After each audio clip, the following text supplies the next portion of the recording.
10 minutes. Thank you, Chair. Mr. Mokoena, I take it you knew during the week of the 9th to the 16th of August 2012 that NUM was seeking to persuade the strikers to go back to work. You were aware of that? Yes. Essentially, NUM wanted to break the strike, correct? Sorry?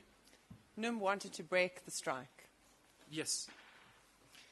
I take it you also knew that on Saturday the 11th of August 2012, there was an incident where the striking workers were marching towards the NUM offices and NUM officials came out of the offices and opened fire. You were aware of that incident? Yes. And originally the strikers thought that 2 of their number had in fact been killed as a result, but it turned out that it was people were injured but not killed as a result of that shooting incident. You were aware of that? Yes. And of course you were aware that when Mr. Zakwana attempted to address the strikers on the Kopi on the 15th of August 2012, he received a very negative reception. The strikers, in fact, sang a song which has the words, "Kill the NUM" in it. You were aware of that? Yes, I am. You were aware of all of that at the time, correct? I mean, you were Yes. aware of those events as they were unfolding. Yes. And despite that, your message to the strikers was, if you come back to work, we will negotiate with you, but only through NUM. Yes.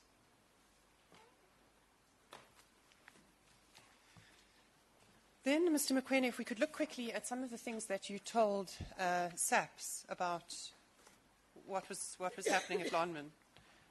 It's correct that you had a meeting with SAPS at 10 o'clock on the morning of Monday, the 13th of August, correct? Monday the 10th.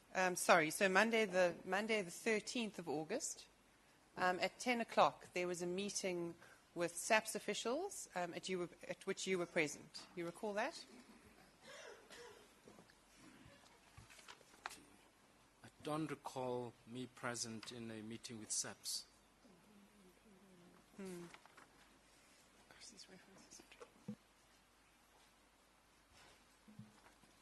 Well, perhaps we can jog your memory.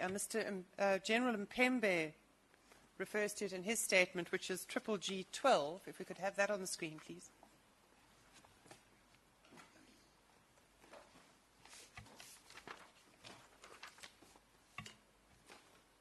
I'm just going to start reading because I have limited time, and this really shouldn't be controversial. General Mpembe says the following. At about 10 o'clock on the 13th of August, the SAPS was formally briefed. Can we just check if it's paragraph 5? No.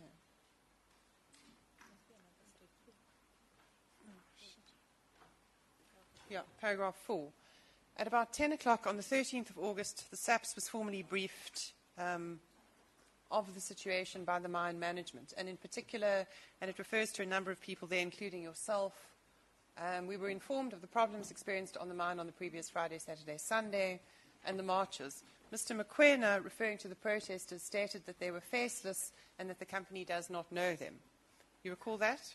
Yes, that I recall, Chair. We have the same evidence from General Mbombo, and I'm not going to refer you to the actual reference. I can perhaps just get you to confirm. She was at the same meeting on that Monday morning.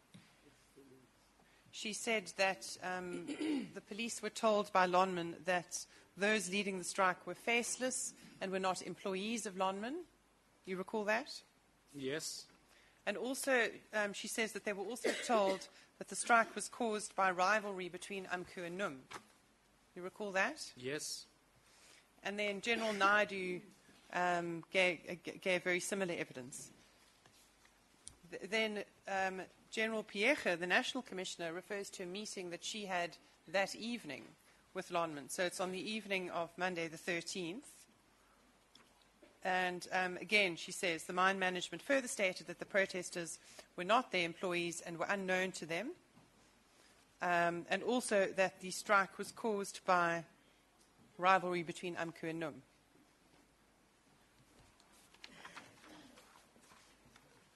Yes.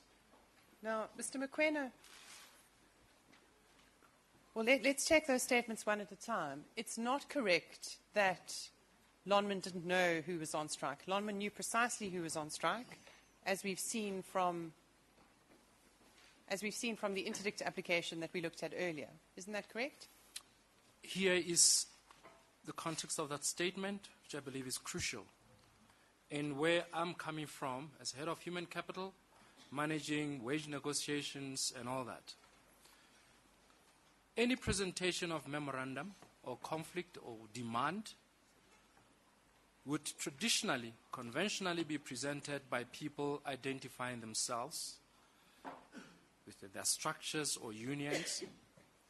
And my reference to faceless meant actually the way we've been doing things, where we receive memorandum from strikers or employees with a specific representation. It therefore, in that instance, the workers who were on strike did not identify themselves.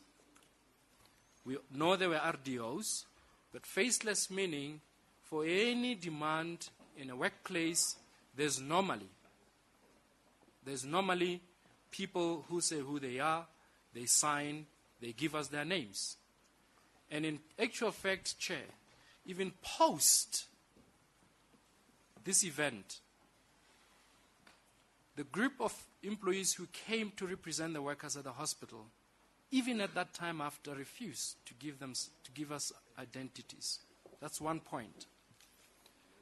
Two, one of the speakers who frequently appeared on television happened to be an employee of a contractor at Lonmin and not Lonmin employee.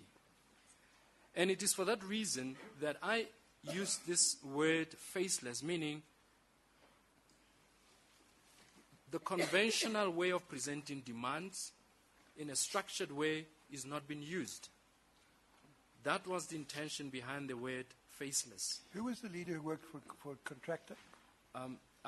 I have obtained a name, Chair, that I don't have with, but it's one of the protesters. Actually, we found after that he was not an employee of Lonmin, but worked for one of the contractors. Was one of the ones who was killed? No, he was not killed. Is the list, it's Annexure A to the interdict application, it lists 3,000 names. We've referred to it earlier. And the interdict application says the people listed in Annexure A are employees of Lonmin. We've gone to that passage. So it was incorrect for you to say to the police that the people on strike were not employees of Lonmin, correct? Here's what I'm trying to convey. I'm coming from circumstances where traditionally in a workplace, demands would be presented to management in a structured format, structured structures, people with legitimate representation on behalf of those who are presenting the demand. And in that instance, when I said these are faceless, I was purely referring to the fact that there's no structure. These individuals, we know they are RDOs, but actually, by practice, there is nothing formal about them for me to understand exactly how to respond to them. That was the context in which I used the word faceless. Because the company doesn't know them. Now, did you have photographs of them? Did you have photographs of them, or could you take photographs of them? Photographs of which?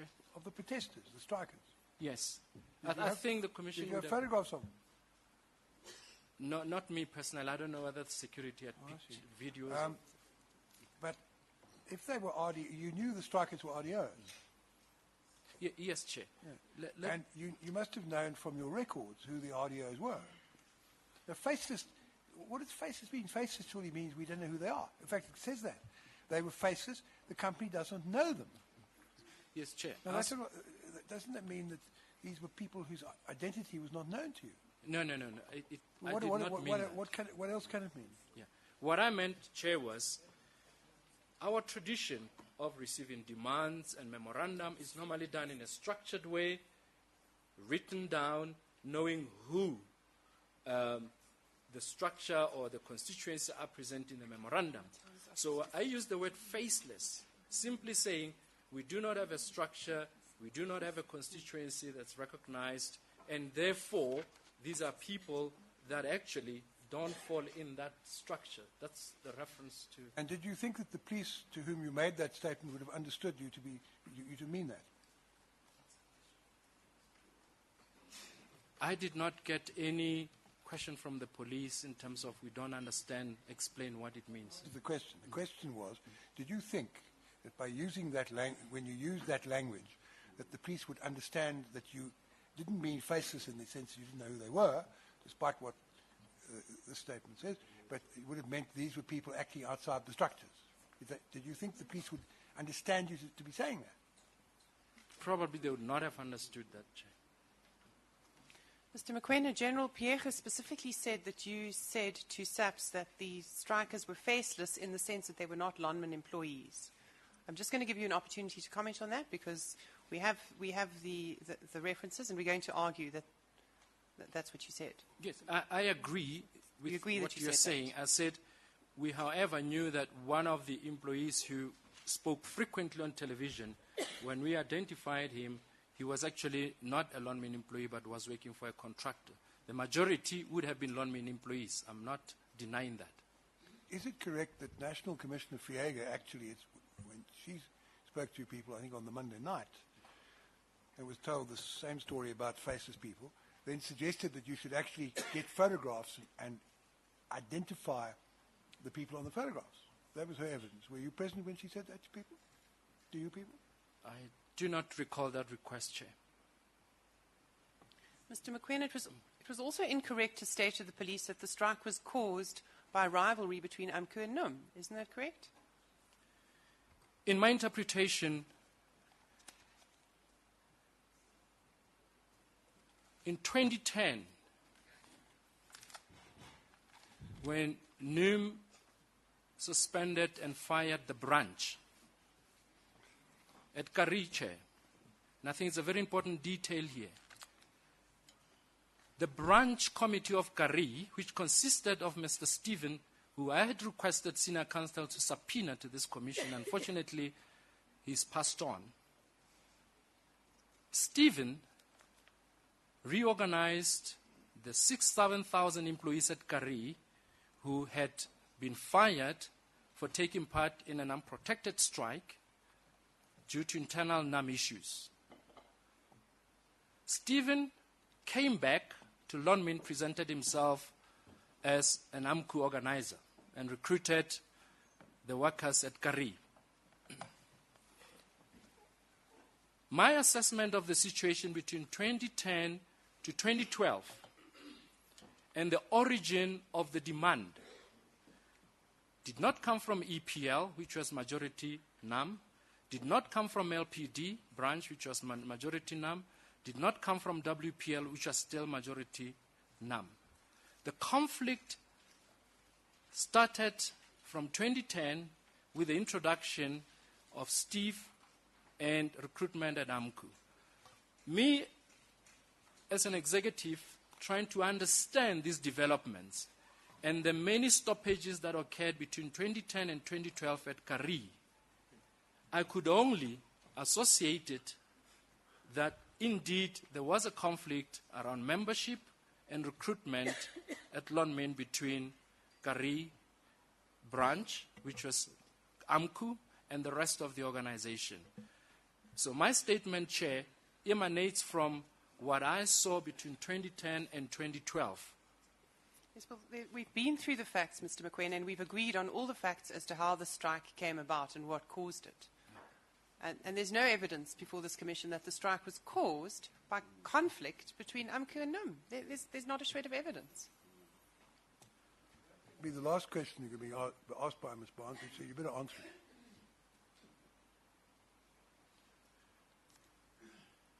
If there was no conflict, Chair, the interview itself between Mr. Matunyo, myself, and Mr. Zokwana, during the meeting with General Mpembe, if that is not described as conflict, then I will apologize for using the word. But my experience of the two gentlemen at both occasions did not reveal an exchange of love and charity.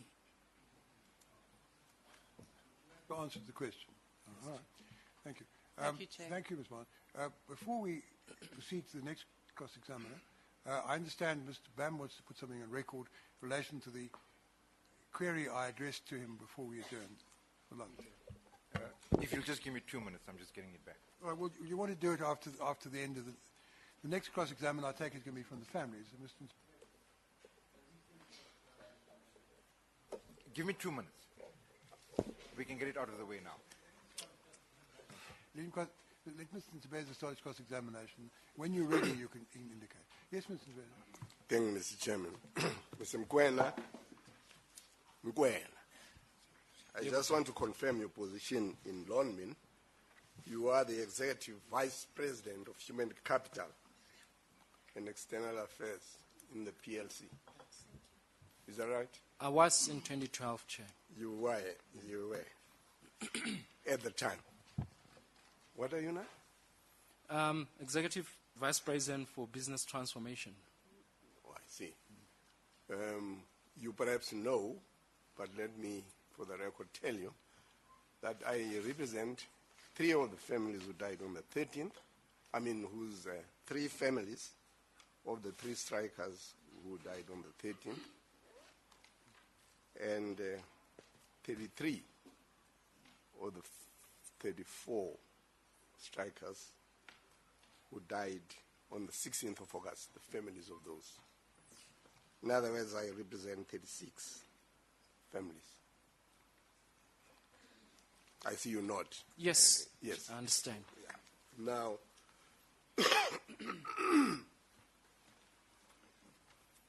human capital. I've just done a research with with Investopedia. It seems to have been a term that was invented in the 1960s by an economist called Theodore Schultz. You know that? I am aware. Yes. And he invented the term to reflect the value of our human capacities. Is that correct? That is correct. And he believed that human capital, like any other capital, is something to be invested in through education, training, and enhanced benefits. That would lead to an improvement in the quality and level of production. You would agree with that? I agree with that. So it's very important. It touches on people. You would say it is a people's issue, and it is something that you, as the head, as you were then, of that division, you dealt with people. You dealt with people's issues. Exactly. Yes. And human resources was part of that, isn't it? And you were the most senior division. You're most senior executive in that division, isn't it? Exactly.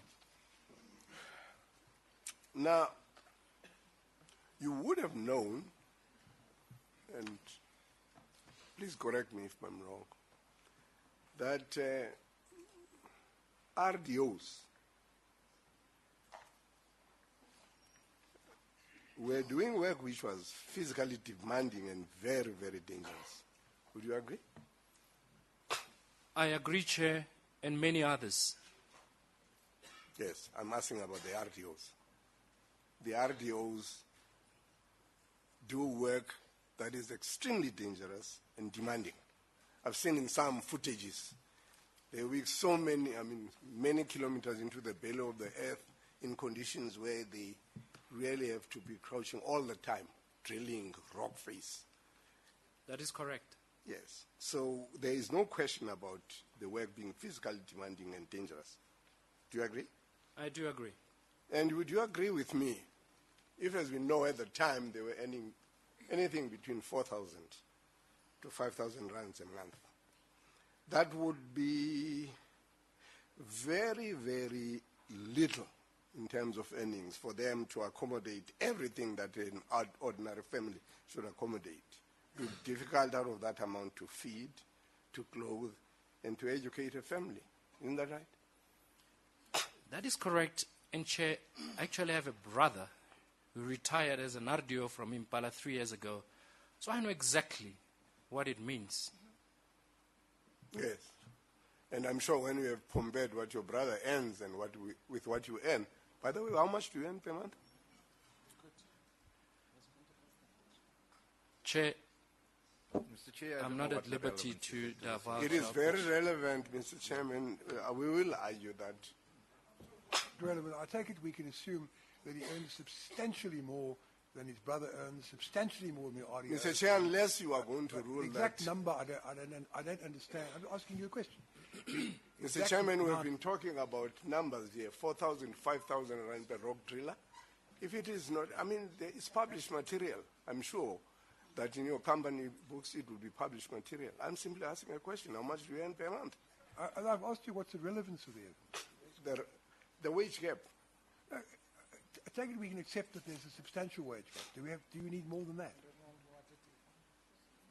Mr. Chairman, are you ruling the question Well, irrelevant? I'm asking you a question now. What's your answer to it? I The can't question rule until you answer my question. I've sought to say, Mr. Chairman, the relevance is that I would like to be in a position to argue with Mr. Mukwena if he says that compared with what he earns and given the nature of his work, the rock drillers should or should not have been satisfied with the amount of money that they were earning at the time. Mr. Bam, what's your answer to Mr. Two things. Sorry? Mr. Bam, what's your answer to I've raised the question of relevance with reference to your terms of reference. Nothing has been stated which makes this particular question relevant.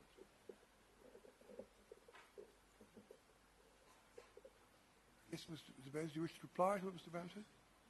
Mr. Chairman, I've said everything that I wanted to say to Mr. Mukwena. If Mr. Mukwena, on the advice of his legal advisors, doesn't want to tell us how much he earns per month, and the Commission feels that the question that I've asked is irrelevant, I'll go on. I was concerned more about the exact number. I take it I would be correct in assuming that you are paid substantially more than your brother was by Impala as an RDO. Exactly, Chair. That was going to be my answer. How many times more? No, that's... Yes. I think- You see? It's the same question in a different guise. We're Yes, still I- waiting for an I- answer. Yes. All right, I uphold the objection. I think it's enough that we have on record that there's a substantial difference between what this witness earns and what his brother earned as an RDO when he was with Impala, and presumably substantial difference between what he earns and what the rock drill operators earn at London. Yeah. Mr. Mukwena, I'll move on to the Chairman's ruling. There was something that I saw in Checkpoint. You were asked whether, in fact, it is true that you earn 7.5 million rand per annum. Is that true? That is completely false. I don't earn 7 million rands. And secondly, Chair, to correct, my salary is not published. I'm not a director. Let's see. So it is not public information, my salary. I hope I've corrected that perception. So, anyway, since you are not in a position to tell us what you earn, or you are not wanting to tell us what you earn, can I ask you this? Do you have an idea what it is like to try and feed and educate and clothe a family on 4,000 to 5,000 rand per month? You have no idea. Would you? I do have an idea. Would you do all those things on that salary? Which things, Chair? I'll repeat the question. Would you be able to, 1, feed your family, 2, clothe your family, 3, educate your family, 4, create a shelter at 4,000 to 5,000 rand per month? And I'm refraining from saying decent accommodation. Chair, may I state that I don't endorse, I don't like how employees are paid. It hurts me. I know where they come from, because I come from those conditions. And it is not something that I, Barnard, would like to endorse and say rock drill operators and other mine employees and well. So I'm one of those people, Chair, who would push this industry to reward employees much better than what they are currently earning. So I have absolutely no issue in saying many of those employees, yes, Chair, they deserve to earn more. However, as Barnard, I can only do so much at Lonmin, in the industry and in the country.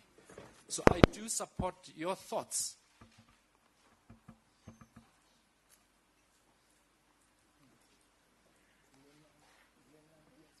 Is that on? Yes, Chair. Yes. Now, we'll get into the reasons why you decided not to engage, such as we would be able to get anything out of you that has not been got out of you by cross-examination thus far. Now, would you then, given what you have said, would you have regarded the demand by the RDOs an improvement on 4,000 to 5,000 rand? I'm not going to talk about 12,500. Their demand to improve on 4,000 to 5,000 rand per month. Would you regard it to have been an unreasonable demand given the nature of the work that we have now agreed is dangerous and difficult? To arrive at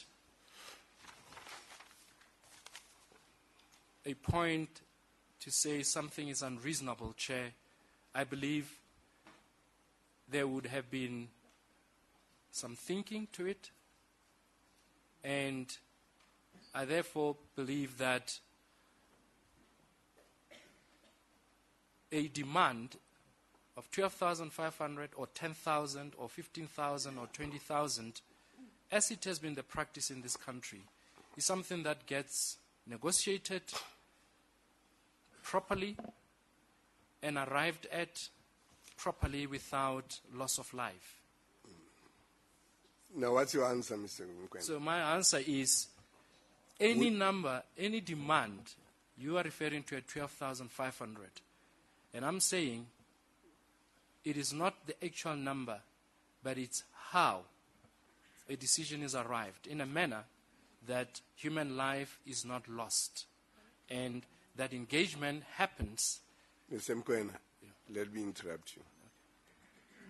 I am asking you whether you regarded it as unreasonable that there was a demand from rock drill operators for an improvement on their salaries in the light of what I understand you to be conceding, namely that given the nature of the work that they do, dangerous and demanding, when they were making a demand for better salaries, Mr. Chair, was that unreasonable to you?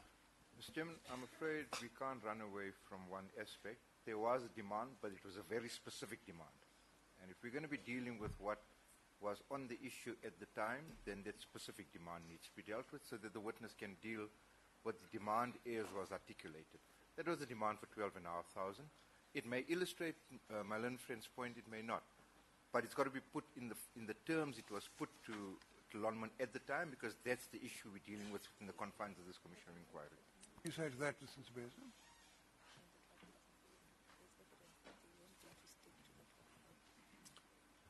Mr. Chairman, if Mr. Mkwena will feel comfortable in answering to a demand for 12,500 rand, then I will put the question. Okay, Did you regard it as being unreasonable that the rock drill operators were raising a grievance about having to do dangerous, difficult work for a salary that is not sufficient to support their families? And which is why then they made the demand for 12,500 rand. I'm not sure the witness conceded that they couldn't support their families. Perhaps we must establish that first. Do you accept that the rock drill operators couldn't, because this is essentially being put to you by Mr. Sabeza, that the rock drill operators could not support their families on the salary they got of 4,500 per month? Yes, I have confirmed that, Chair. You have? Yes. Well, then you can answer the question that Mr. Bears has asked you. Yes. Chair, in order for me to answer that question, whether the 12,500 demand for rock drill operators was unreasonable or not, what I'm battling with is a 12,500 demand for rock drill operators in the decision-making process would not have been the only thing to decide on. In other words, I would have to say, who else in that category of employees? Because if you pay rock drill operators 12,500, you need to pay somebody else, something else, somebody else, something else, somebody else, something else. So the question around RDOs and 12,000 has to be answered in the context of an organization that employs other types of job categories who would equally and justifiably be asking for a similar adjustment. So the unreasonability is not determined by only RDOs and the 12,000. That's what I'm trying to put as a context for my decision making. Can I see if we can narrow the issue? You have just considered that the salary that they were at the time was insufficient for them to support their families in the various ways I've indicated: food, clothing, education, board and lodging, and all of that. We are on the same page as far as that is concerned. Exactly. And therefore the question, therefore, is, did you regard their demand for an improved wage as being unreasonable? Yes, in that context, that Chair I've just presented, because I would have to look at winch operators, assistants, and everybody in that category, because it would not make sense to upgrade one category of employees and leave the rest. So that's the context of unreasonability. Yeah, we will argue differently, Mr. Mkwena, but that's not where I want to get you to. Can we be on the same page also on the fact that in that week of the 9th to the 16th, with all those people who died, which is the purpose, amongst others, of this commission's investigations, those families who lost their loved ones can probably be classified as victims.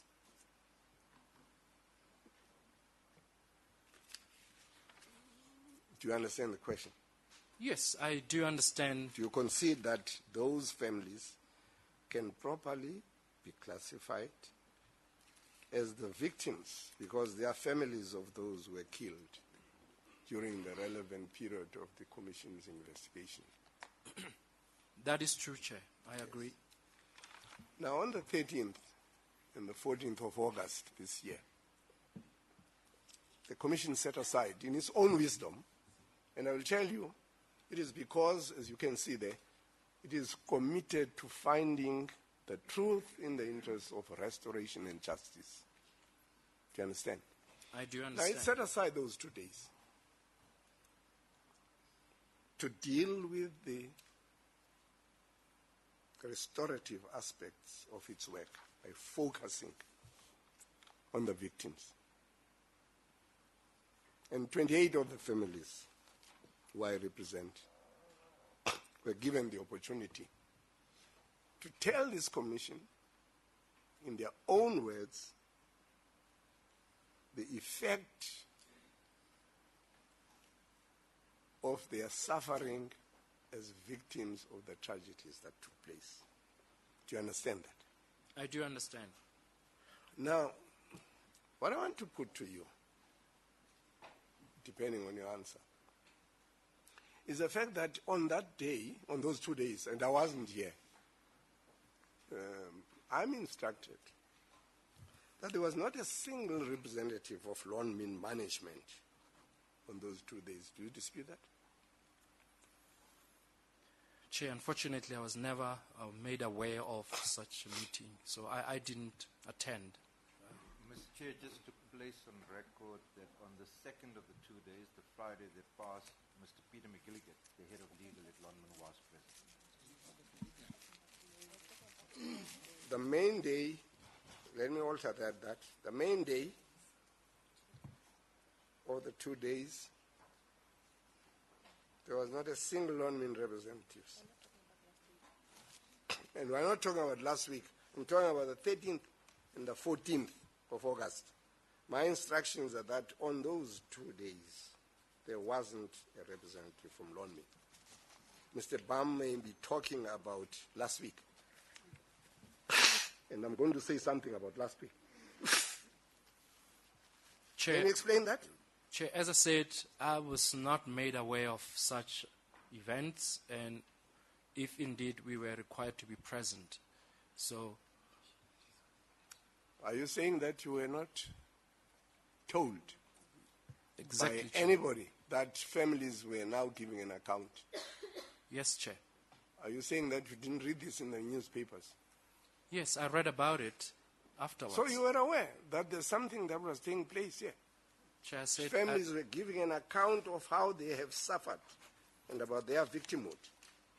Chair, I said I read about it after the event. Okay. Now, there were those families who didn't testify on the 13th and the 14th. And they were here last Friday, which was the 12th of September, 2014. And you were here on both days, actually. That is correct, Chair. I saw you sitting out there, and you never came to the chamber. In fact, on the day you were going to testify, when it was thought you were going to testify on Thursday, what day was this? On Friday. And we began with the family's accounts. You didn't come into the chamber. You Yes. were at these precincts, but you didn't come into the chamber. Is that right? Chair, that is correct. Why was that? I was attending to my preparation with my lawyers. Were you told that it was impermissible for you to come here and hear what the people were saying in their own words about how they were suffering as a consequence of the deaths that took place in the period of the Commission's investigation? It was important for me to be here, and equally, I needed to be with lawyers on that particular morning for me to prepare to come and tell the truth at the Commission. So, Wasn't it therefore more important for you as a part of your preparation to be here, to come and hear for yourself what the people are saying about Lonmin? Because I will tell you now that a lot of their grievance is about Lonmin. And you must have known this. I am aware, and Chair, since 2012, I have a manager that I appointed whose sole job is to go around the country, visit families, tell me what's going on, assist the children at school throughout the year. That's very cynical, Mr. Mkwena. No, You I were want to here do- last week, the families were here, and you were aware that they were testifying about how they have suffered as a consequence of the killings. And you are coming and telling this commission that it is your desire to be going around the country when they were here, when you could have heard for yourself? Is that What what I'm you're trying saying? to say, Chair, is coming here on that specific day, yes, would have helped me. But the situation of the victims is something that I live with every day since 2012. So it would have, yes, helped me, but it would not necessarily have been an exceptional moment for me because for the last 2 years, I have people together with me that we have traveled to visit, to see, and assist. So Mr. yes, I Mkwena, admit. I will put to you, and we will argue this. that you are now becoming absolutely disingenuous. This story about your concern for the last 2 years about these families cannot stand the test of just the 2 days that were here. You were here on Thursday. I saw you in the car park, and that's where you were stationed. You were here on Friday. So much for your being here, and you are attending to your preparation, and you were sitting there doing nothing. And when the occasion was here for you to come and hear, and I'm going to tell you what these families were saying, to hear about what they were saying about lawmen, you just do not come. And you want this commission to believe that for the last 2 years you have been paining about what happened to them. I will submit that that is disingenuous and untrue. What do you say that? Chair, I've given my situation and my circumstances, Yes. and I'm willing to hear what is being said about us, and I'm not trying to defend at all. I'm just trying to state where I was and what I was doing. You know, you came across, Mr. Mkwene, somebody who has got better things to do. These stories that were being told by the workers and their family, by the families, were things that were far beneath you. That's how you come across. I apologize for that. It's not my intention, and it's not who I am. It's not what I Too little, represent. too late, Mr. Mkwena.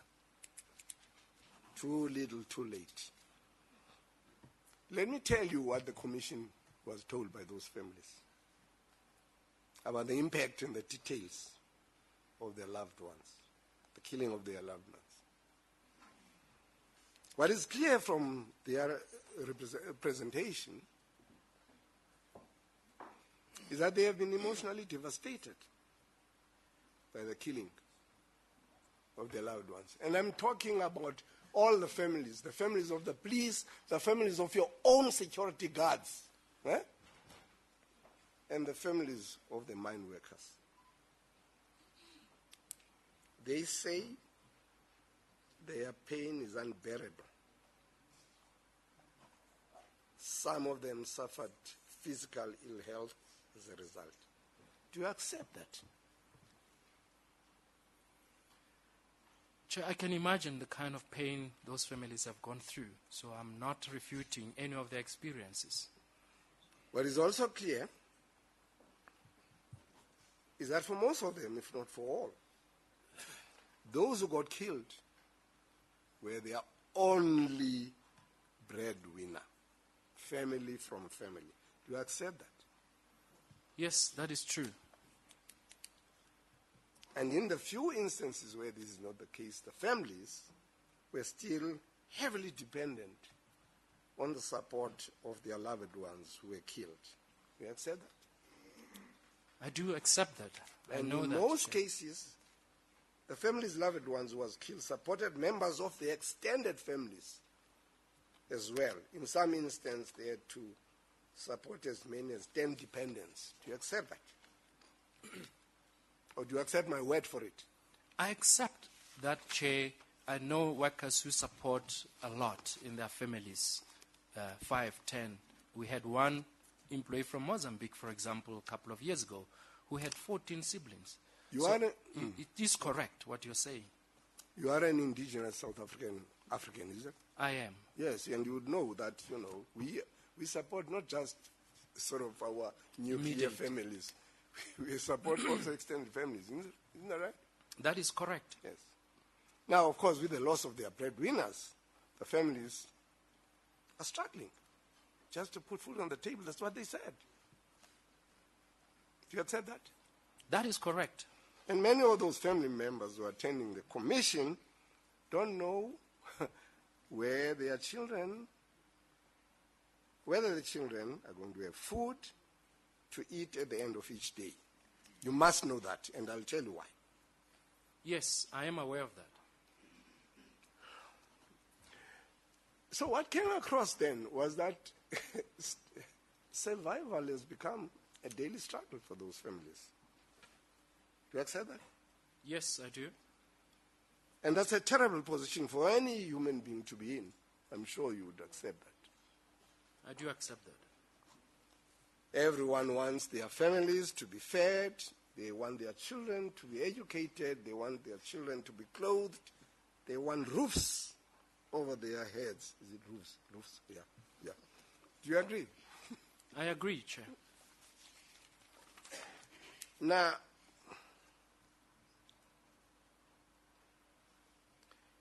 you see, what also came across here was that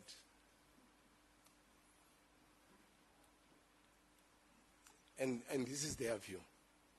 I'm not entering into a debate. But they came across here, family after family, as saying that Lonmin is to blame for the deaths of their families,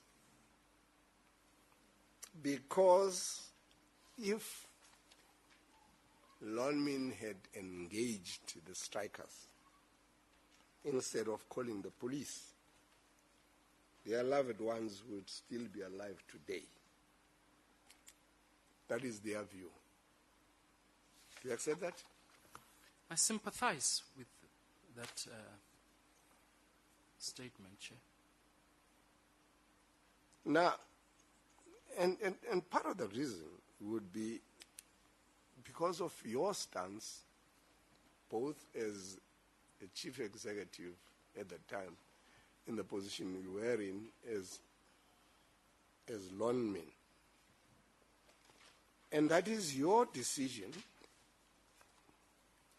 which you took, and sitting here today, I've been painfully trying to understand your rationale. But your decision not to engage them with the strikers is one of the reasons that they are holding Lonmin to blame. Now, in your supplementary statement, paragraphs 5 and 7, you stated that, one, you took the decision not to engage the employees, and that you stand by that decision. Do you remember that? Yes, I do remember that statement. And you told that your reasons for not doing so were threefold. The first was that you didn't want to set a precedent for engaging outside of the collective bargaining structures. That has been the center of debate for much of your cross-examination under Ms. Heidi Barnes. Secondly, if you had done so, it would have undermined the EXCO's decision to implement an RDO allowance. And thirdly, to allow Lonmin to adopt a principled stand not to entertain a wage grievance from employees who had engaged in an unprotected strike. Those were the reasons that you gave. Isn't that right? That is correct. Now, it seems to me that what you are telling us is that you disapproved of their conduct in wanting to engage with management outside the bargaining structures, and also their conduct in engaging in an unprotected strike. Correct? Yes. And you decided not to engage them so that you should not set a precedent and so that you can deter employees from engaging in an unprotected strike in future. That is correct. So basically you treated them like children who were misbehaving. Is that right? Mr. Chairman, that's just an emotional proposition which has got no foundation in anything. It's an unfair proposition to put to the witness. He's explained fully the circumstances in which he had taken the decision, he had taken it, but to bring it down to the level that's been put to the witness is just completely unfair. What do you say about that, Mr. Mbez? Well, Mr. Chairman, I don't know in what way the explanations are are preventing Mr. Mokoena from saying, no, I didn't treat them like children. I treated them like adults. I treated them with respect. You can say so. I don't understand the objection. All right, Mr. Bam, what do you say in response You know, to it's precisely Mr. the Beza? type of a lie which can be so prejudicial to the witness because it can grab headlines unnecessarily. Is it a lie? It's unfair, it's unnecessary, it doesn't take the point any further, and in fact, it's a proposition which is just incorrect to put to the witness and unfair. You've got to reach a stage, Mr. Chairman, where language used of that sort directed towards witnesses which can be prejudicial in the public eye because of how it's reported has got to be avoided, Mr. Chairman. Mr. Chairman, just before you make a ruling, you see, I presage all of this by indicating that this is what the families are saying. In their testimonies here, obviously without cross-examination for the reasons that were given, that is what they felt. I don't remember them saying that they thought that Lonman had treated them like children, treated their loved ones as children. I don't remember that. So on that basis that you put forward, I uphold the objection. Okay. All right. Mr. Mkwen, it's clear to me that you didn't approve of the conduct of the rock drill operators for seeking to operate outside the recognized structures. Isn't that right? Yeah, that is true. Would it be fair to say, I have to now ask those questions in that kind of way, would it therefore be fair to say that you could be perceived to have decided to teach them a lesson by refusing to engage with them in relation to their demands? I'll teach them a lesson. I'll show them that if they don't follow the rules, then they are not going to get any traction.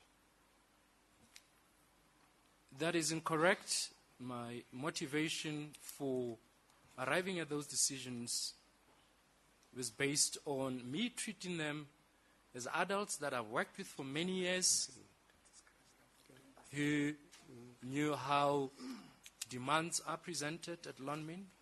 Secondly, Chair, the majority of Kari employees who had been re-employed in 2010 were all sitting on final return warning due to unprotected strike.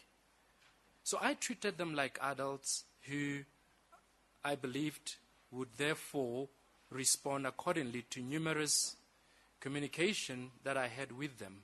So at no stage did I believe I was treating our RDOs because I wanted to punish them. That is incorrect. You certainly treated them like adults who should have known better. Didn't you? I would not have used that expression for my respect of them. You see, your approach, your entire approach here was so painfully technical. You operate within structures. There's only one union that is recognized here. Irrespective of what the tragedy is, irrespective of whether up to the 16th 10 people had died, your approach is there's a recognized bargaining structure. You operate within that structure. If you don't, I'm not going to engage you. Doesn't that sum up your attitude? No, Chair, I disagree, because I, at the time, and even now, Chair, if you ask me, it's a moral dilemma. In other words, is it being insinuated that people had to die to prove the point? Or am I misinterpreting that? Because I have a moral dilemma that having treated employees, RDOs, as workers who were well entrenched in the custom and the tradition of wage demands, and accept that you say I was technical, fine. What I'm trying to say to the Commission is I find it a moral issue that the deaths of people is now presented to me as the reason why I did not talk to them. I did not know people were going to die. My engagement with the workers... Well, they had died up to that point. I think he's finished his answer, Mr. President. Are you still continuing your answer? Chair? I said, are you still continuing your answer? Yes. Well, carry on. My answer, Chair, is living in those circumstances day by day and trying to drive the whole situation around the framework that we have all known for many years. At no stage did it occur to me or any of the executives that we are doing this in order to punish anybody. That's one. We are trying to do things within the rule of law, which was the only thing we knew at the time. Secondly, it was also a moral issue for us to say if we accede to 3,000 employees now with a demand, what are you going to do if another 3,000 comes tomorrow? So, Chair, it was purely out of that understanding not to punish anybody, not to treat anybody with disrespect. Okay, I don't want to appear like my learned friend is accusing me to be emotionalizing the issue. But let me present the context. Before the 16th, 10 people had died. That is correct. Including 8 Lonmin employees. Isn't that right? That is correct. Now, I can understand your desire not to create a precedent.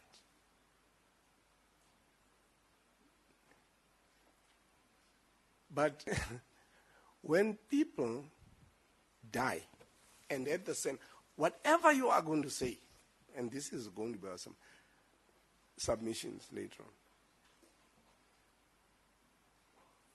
when so many people have died, and it is clear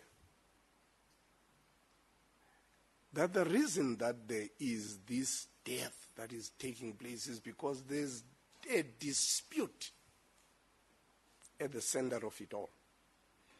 Remove the dispute, that's what we would submit, then there is no problem. Now, was it not calling upon you, human capital executive, to think outside of the box, to say, listen, I would rather have a bad precedent in the form of I going out of my way to negotiate with these people, to call for a mediator, to call for a conciliator, anything but a perpetuation of these deaths. Wasn't it calling upon your leadership to do that?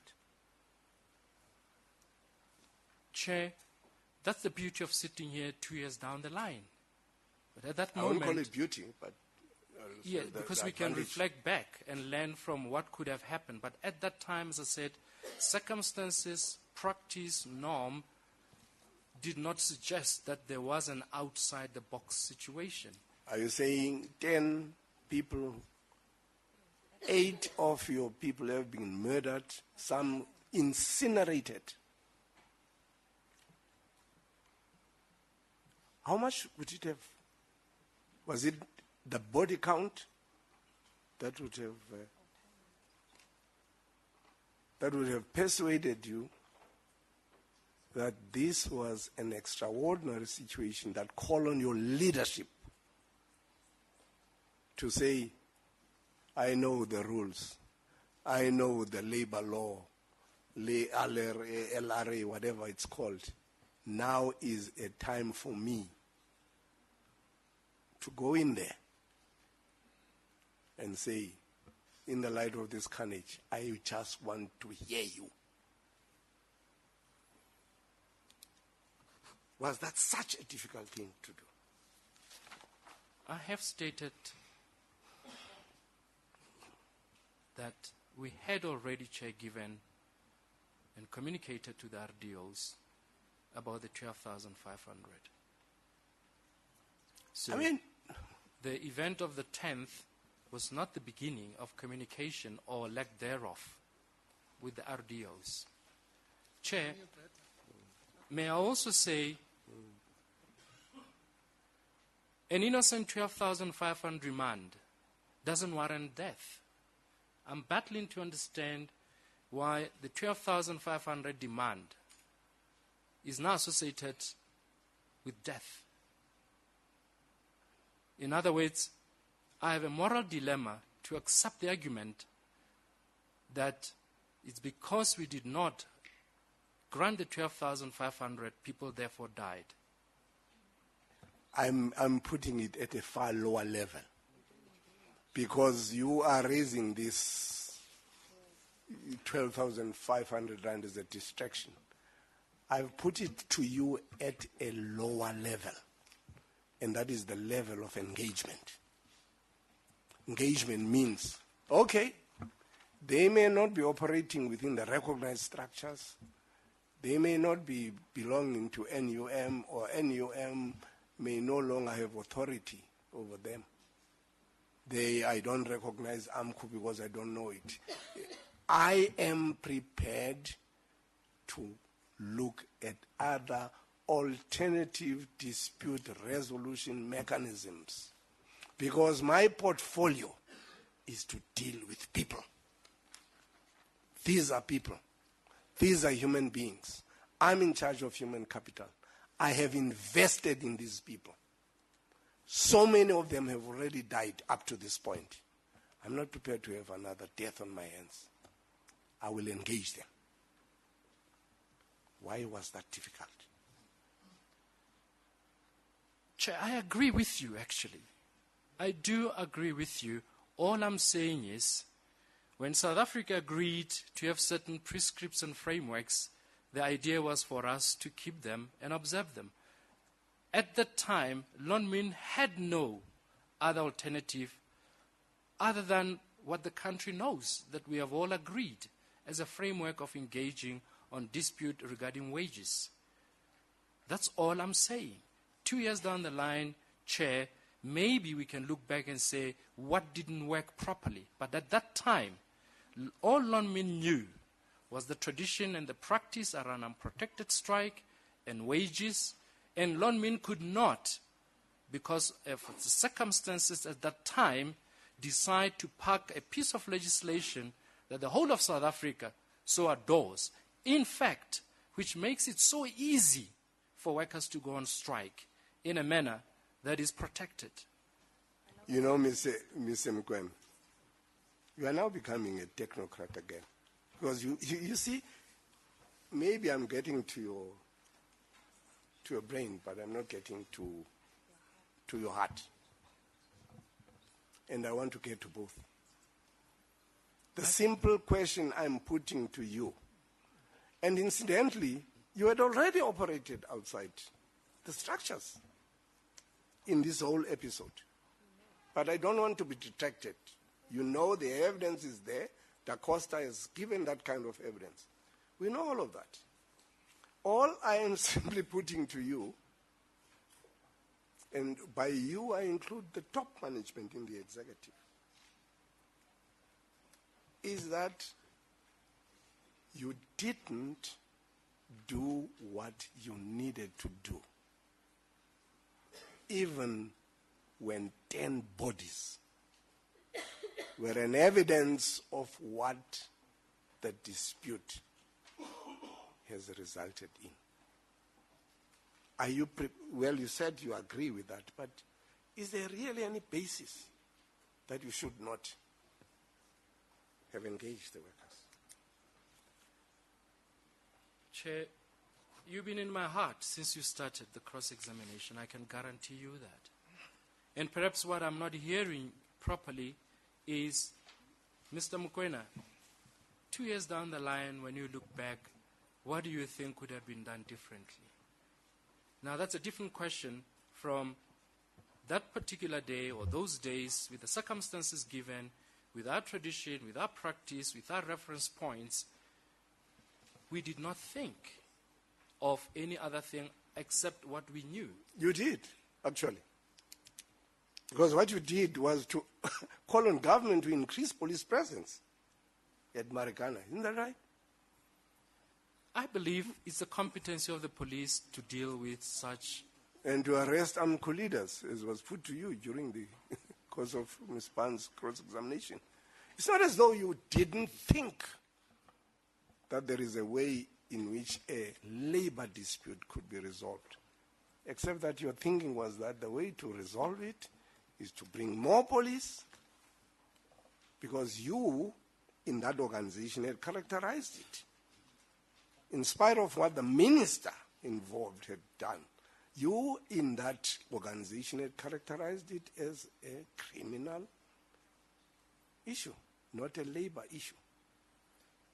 Isn't that what Chair, informed you? May I correct that last statement? I did not characterize the event as criminal. If you go back to what I said, I was referring to the deaths of people as criminal. No, I'm simply using you as the royal collective view. I'll accept it. Yes. You see, that's what I'm putting to you, that it's not as though Lonmin, top executives, and you are in the center of it because you are dealing with people's issues. It's not as though you didn't do anything. What you regarded as something that should be done ASAP was to increase the police contingent on the place. And all that they were saying to you, please come and talk to us. Was that a reasonable way of dealing with the matter? It was, Chair, given those circumstances. We'll argue otherwise, Mr. Mkwan. I'd just like to tell you, since we're not here, what the families think your organization should do to assist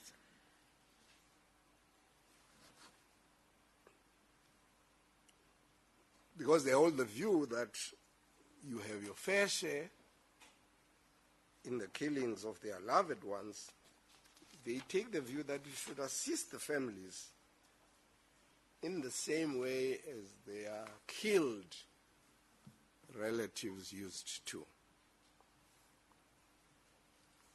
What's your attitude to that? They say, for instance, they are struggling to provide the necessities for their families in particular, such as food. And they say in that regard, at a meeting which had been held on the 9th of July 2013 in Umtata, Lonmin was represented by Ben Magara and Jones Maruping, who are your employees, and the families. And at that meeting, they were promised on behalf of Lonmin that they would not go hungry. Are you aware of that? I am aware of that. Now they say despite that undertaking, that they would not go hungry, the families have only received food parcels twice. In December 2012, amounting to approximately 700 rand for food parcels and 700 rand cash.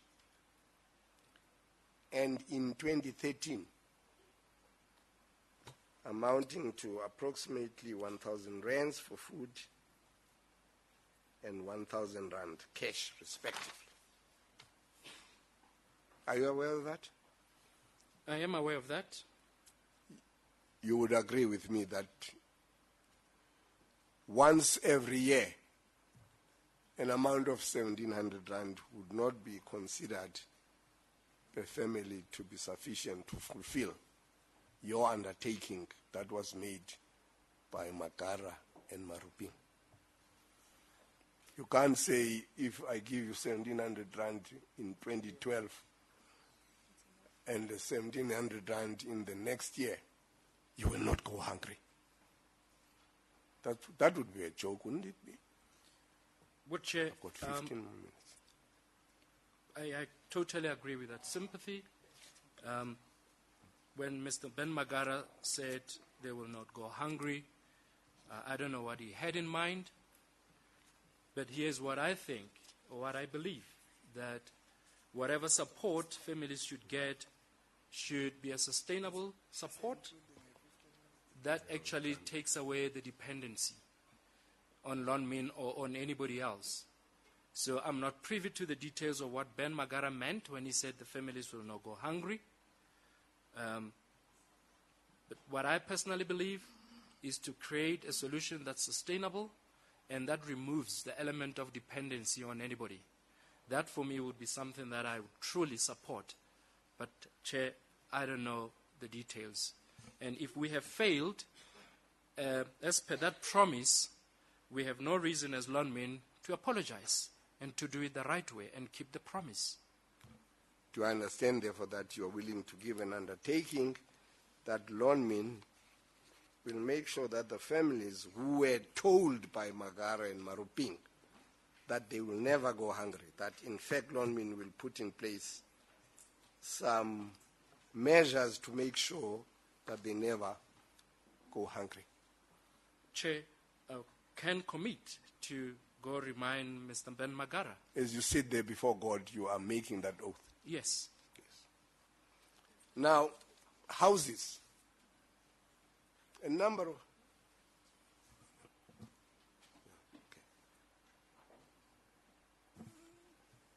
You know, far be it from me to simply to seek to suggest or to prescribe to Lonmin.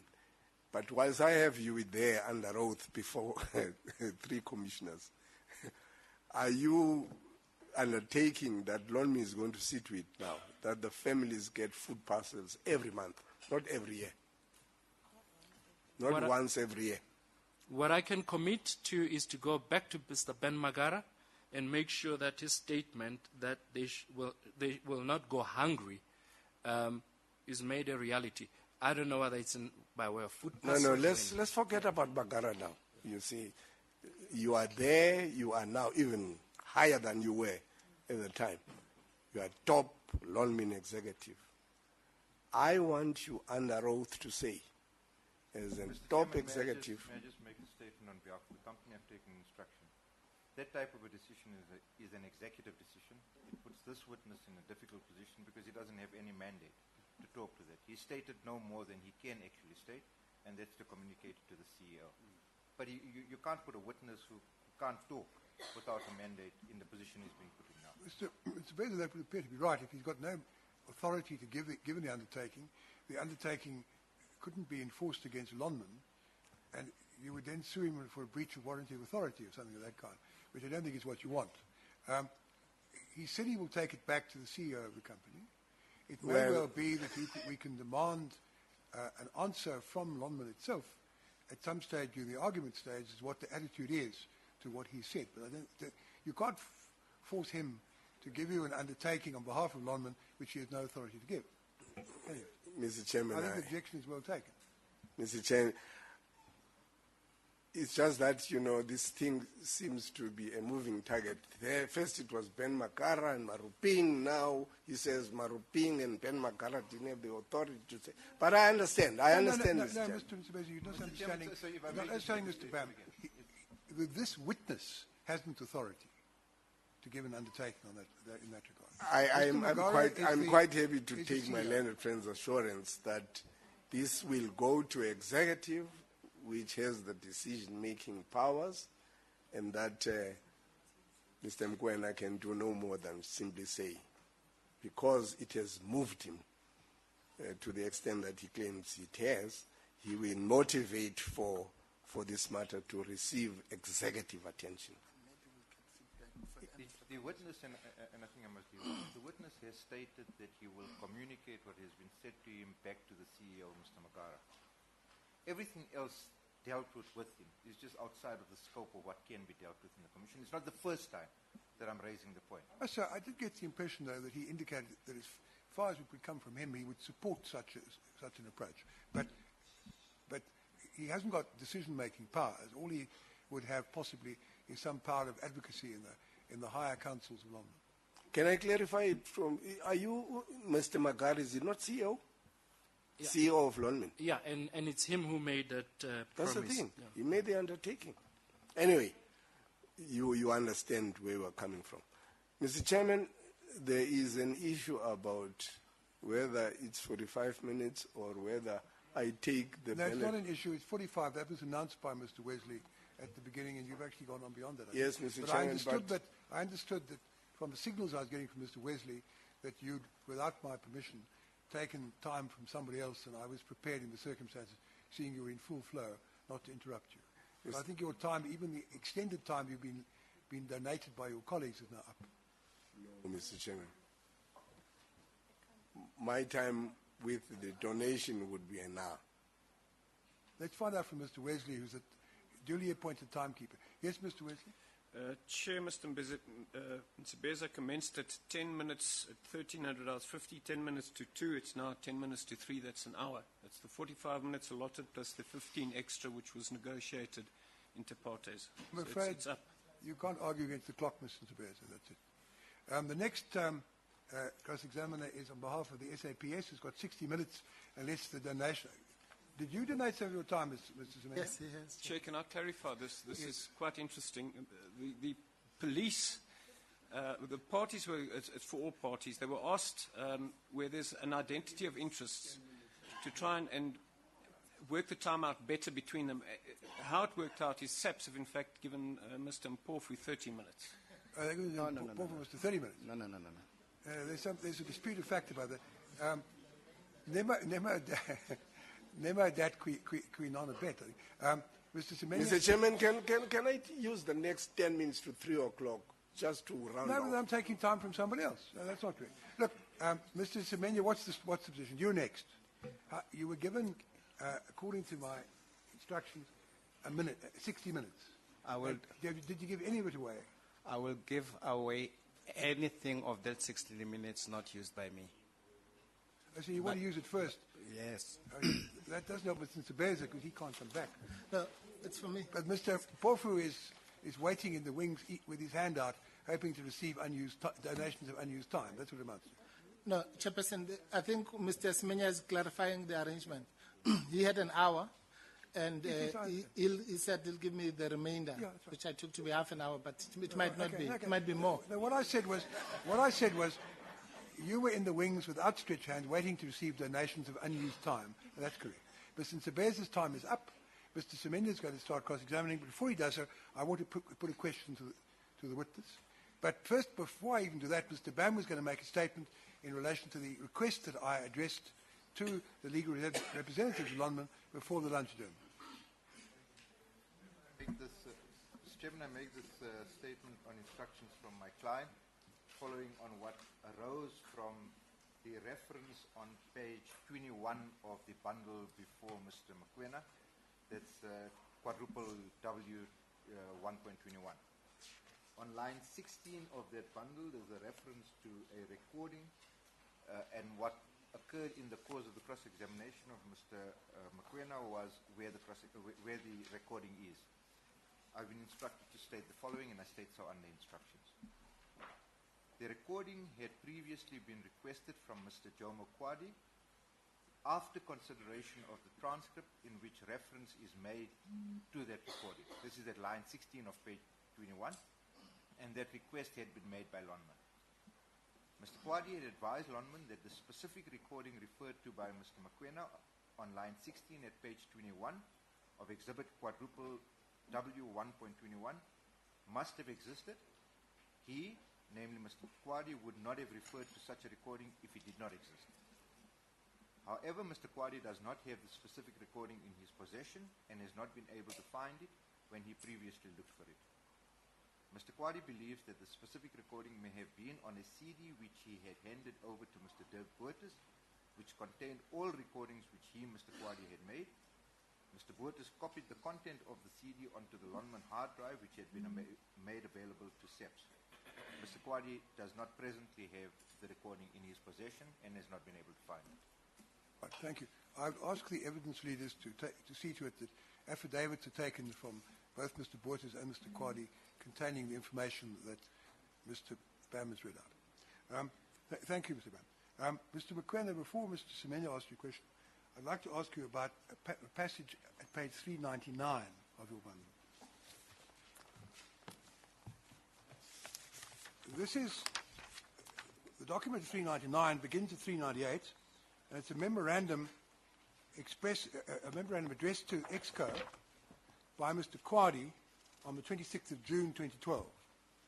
Mr. Kwadi, is Mr. Kwadi someone who reports to you? Are you his line manager? Yes, I'm a manager once removed. He was reporting to Abe Kotle, and Abe was reporting to me. And you're a member of EXCO? Yes. So, were you present? Did you actually present this memorandum to EXCO? Yes.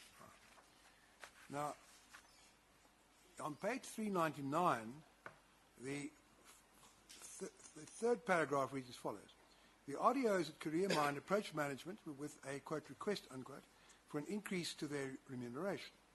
They've requested a package of $12,500 per month. Although there's no proof of AMCU's involvement in the Lonman RDO, quote, request, unquote, suspicions are that they may be behind it directly or indirectly. Of particular interest, though, is that the RDOs were led by one member from AMCU and another one from the NUM. This may suggest that the RDO issue has assumed a life of its own independent of trade unions, unquote. You see that? Yes. Did that paragraph express your understanding of the matter when you presented this document to EXCO? Yes, that was, Chair, the kind of understanding we had. We were hovering over what's going on, who's who, and all that, yeah. Okay. Did anything between the date you presented this memorandum to EXCO on the 26th of June and the date you had the conversation that was recorded with the Provincial Commissioner on the 14th of August, did anything over that period induce you to a belief other than what is contained in the paragraph I read? No, my conversation with the General Chair would have literally been triggered by my experience from the Friday the 10th on, was nothing before. Yeah, but there was nothing from the Friday to the 10th to the 14th of August to make you change the view set out in this paragraph. Am I right? Yes. You agree? Yes. I see.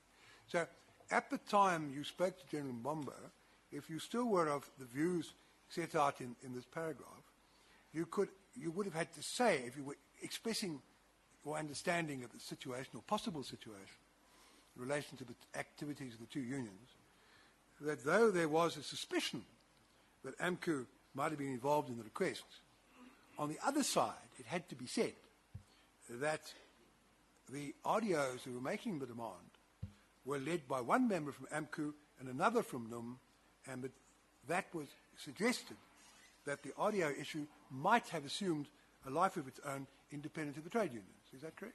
That is correct. That's not what you said to the Provincial Commission, is it? No, I didn't say that. Oh, I see. All right, thank you. Mr. Semenya. Chair, may I ask to I want to say relieved? something further. I beg your pardon. I didn't realize that you hadn't finished. Of course you can amplify your answer. You know what I mean is, may I quickly relieve myself, if that's permitted?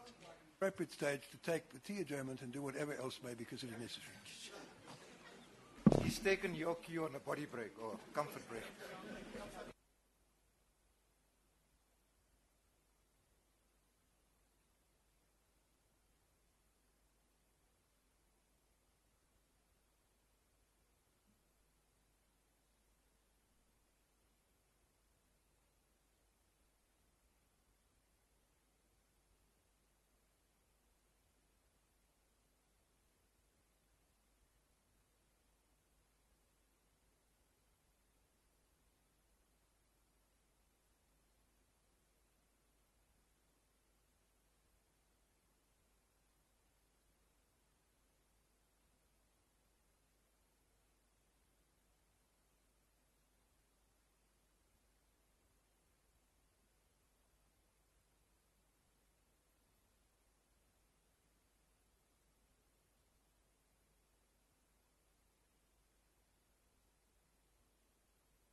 session resumes. Mr. Mokoena, you're still under oath.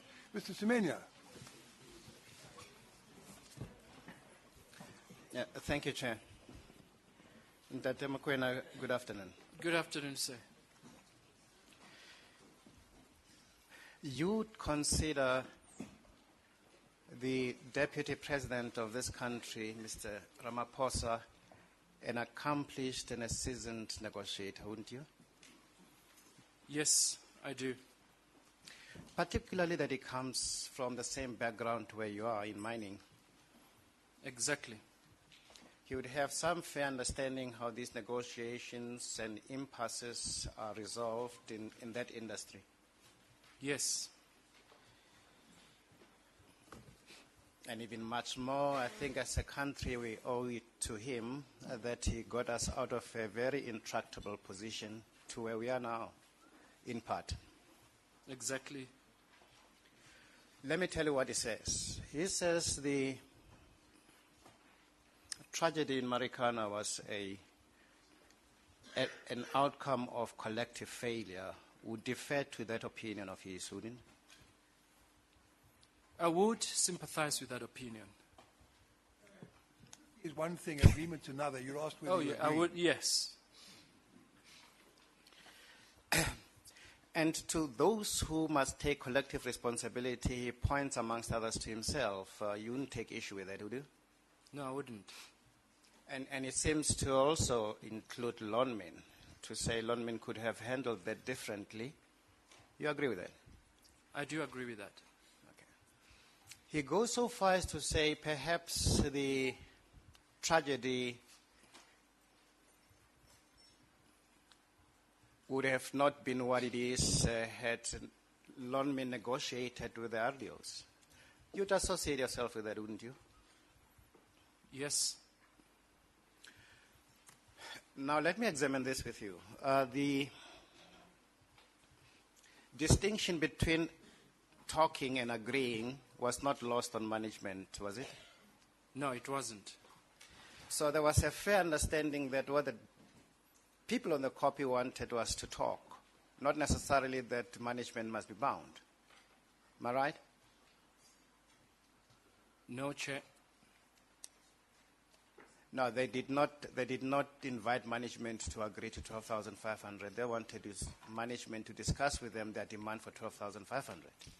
You are correct now. So the distinction between talking and necessarily agreeing was not lost on management. That's the point I'm making. No. And because as management you are satisfied that the rationale behind your position was sound, it is something that you could discuss and persuade the other side into appreciating, no? Correct. You could say to them, look, the other reason why we think these discussions are unsound is because they may create an unfortunate precedent. And maybe they would have agreed to that. Huh? Chair, there is reference to that attempt from June already through various communique issued to the workforce. Yeah, the Deputy President would probably tell us that you don't start once, negotiate. You might just find a breakthrough, no? Sorry, I didn't get the question. I'm trying to work on the template of our Deputy President. He would advise all of us that you negotiate, you might get a breakthrough. No, I was not aware that you were still on the Deputy President's statement. No, what I mean is there's no reason in discussions to take an intractable position because it breaks the discussions. That is correct. And you have no reason to believe that if you persuade them into understanding the implications of their demand, they may very well have considered and agreed a different formula to achieve or alleviate their condition, no? That is correct. All right. But then the position was a different one. You knew that NUM does not carry the confidence to carry the request or demand of the RDOs forward, right? Yes. And so too you knew that AMCU was not carrying their authority nor having a bargaining position to do so. Correct? And the members of or parties to the wage agreement, being yourselves amongst others, were unwilling to entertain the subject. Correct. So on the formula you had, you were working to a stalemate, that these people are not going to be spoken to, and neither are those who are able and willing to talk about it taking a different direction on the point. Correct. So it was a stalemate, Yes. which can only produce discontent, no? Not necessarily. I thought it is necessary because the only way you seem to have suggested to the police was, now it's your turn. Whilst they made it plainly obvious to you that they cannot deal with the industrial dispute. No? Chair, if there was such a stalemate, it would have then occurred during the numerous communication between Mr. Da Costa and the workers. It would possibly have occurred during the month of July after repeated communication with the workforce. It would have occurred even on the morning of the 10th. It would have occurred still with a court interdict. So in other words, if there was a stalemate, Chair, it would not have occurred only after the 10th, because there was already a process of talking and communication between June and August. The police were imploring you to please go talk to the people at the copy. No? Yes. And I'm trying to suggest to you that it would have been something that you could achieve without necessarily conceding to the correctness of their claim. No? I accept that, and Chair, I was asked why I did not go to the copy or send anybody to the copy, and I thought I'd given an explanation for that. But you tell me this, there were serious financial ramifications around the position I hold to have been obdurate of refusing to talk to the RDOs. There was a financial impact on the company, no? The financial consideration of the company, in as far as I understood at that time, was in fact secondary to my understanding and my communication to the workforce. But your request that they go back to work was to ameliorate the adverse consequences this strike was having on your total financials, no? Yes. And it seemed to me the better you resolve the problem, the earlier resolve the problem, the better it was for all parties. You are correct. And in part, one of the attempts at getting to that outcome would be to go explain yourself over and over again until your message is understood, because it was inherently rational. Inherently irrational. Rational. Oh, yeah. Yes, you are correct. And I think my battle, Chair, and the difficulty with the team was, at what point do you therefore say it is possible or it is not possible? So I'm not sure whether we were competent to be able to tell whether 2 communication or 3 or 4 or 5 or 6 would actually determine a better outcome. Well, I'm better advised by those who do these negotiations that the lousiest thing you can ever say in negotiation is no, because it closes all doors. Well, unfortunately, that was at the time what we thought was the appropriate decision. Okay. Can I ask that we look at Exhibit XXX8? This seems to be a document of Lonmin that explains what happens when an environment is as we know it was during that week. XXX8.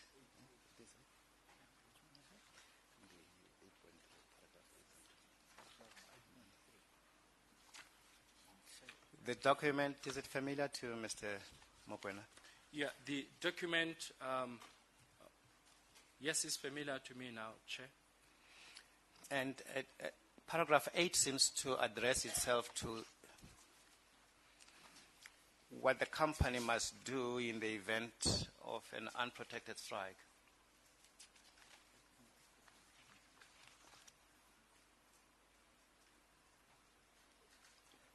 If you go to 8.3 paragraph there, that deals with unprotected strikes.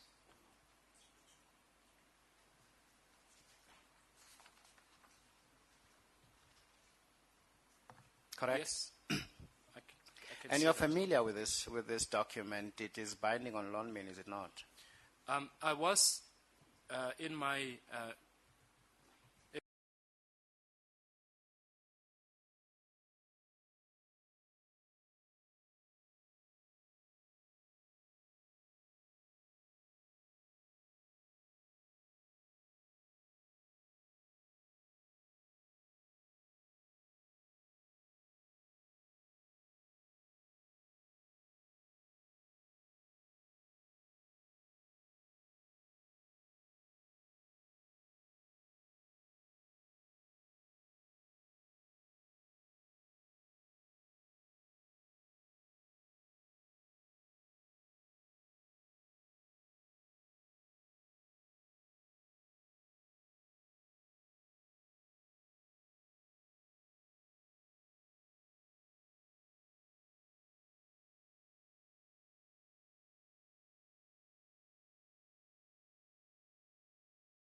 in order to address the reason for the industrial actions and community unrest situation. Now, this is completely blind to the fact that in Lonmin, where you have got structures, unions, to discuss substantive matters, you do not need a liaison committee because there would have been existing structures to deal with substantive matters. I don't see committee there.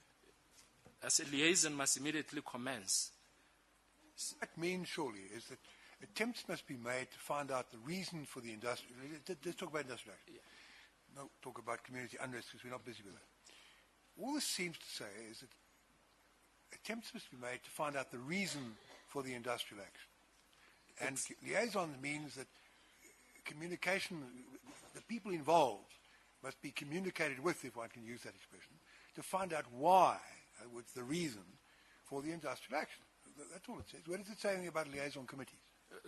In fact, you read further down, you'll find that there's reference, it's rather badly phrased paragraph we dealt with earlier. But a grievance committee, the idea is that the people involved in the unprotected strike should be encouraged to nominate leaders, as it were, who are then the so-called grievance committee, who will then be involved in negotiations with people from the Lonmin side. No. But 8.1.1 doesn't say what you seem to think it says. Yes, Chair, the comment you've made was one of my last comments I was going to make, that the policy reads like there are no structures that actually deal with grievances at Lonmin. And it reads like when there's an unprotected action, the workers must, provide leaders, management must. In other words, I would have rephrased this to say liaison or should take inside the context of existing structures. What were the existing structures that existed to deal with unprotected industrial action? Yeah. Those structures, Chair, would have been the recognized unions. Now, there was liaison as far back as June with the group or the leaders who the RDOs had sent through to Mike da Costa. So liaison in this situation, if you read this and say, well, was this a breach or not? There was contact, there was communication, and that for me would have been liaison. So in other words, liaison would not necessarily have happened only on the 10th. That's presumably all very well for the case of an unprotected industrial action involving a union. But where, to use the language of the memorandum that I quoted you earlier, this is page 399 of your bundle, the RDO issue, as was put, may have assumed a life of its own independent of trade unions. In other words, if the trade unions aren't involved, then how do you deal with it? What structures do you have to deal with an issue which has assumed a life of its own, independent of trade unions? Chair, exactly that would have been my conundrum at the time. If that which is the practice and the norm is not applicable, what then do you do next?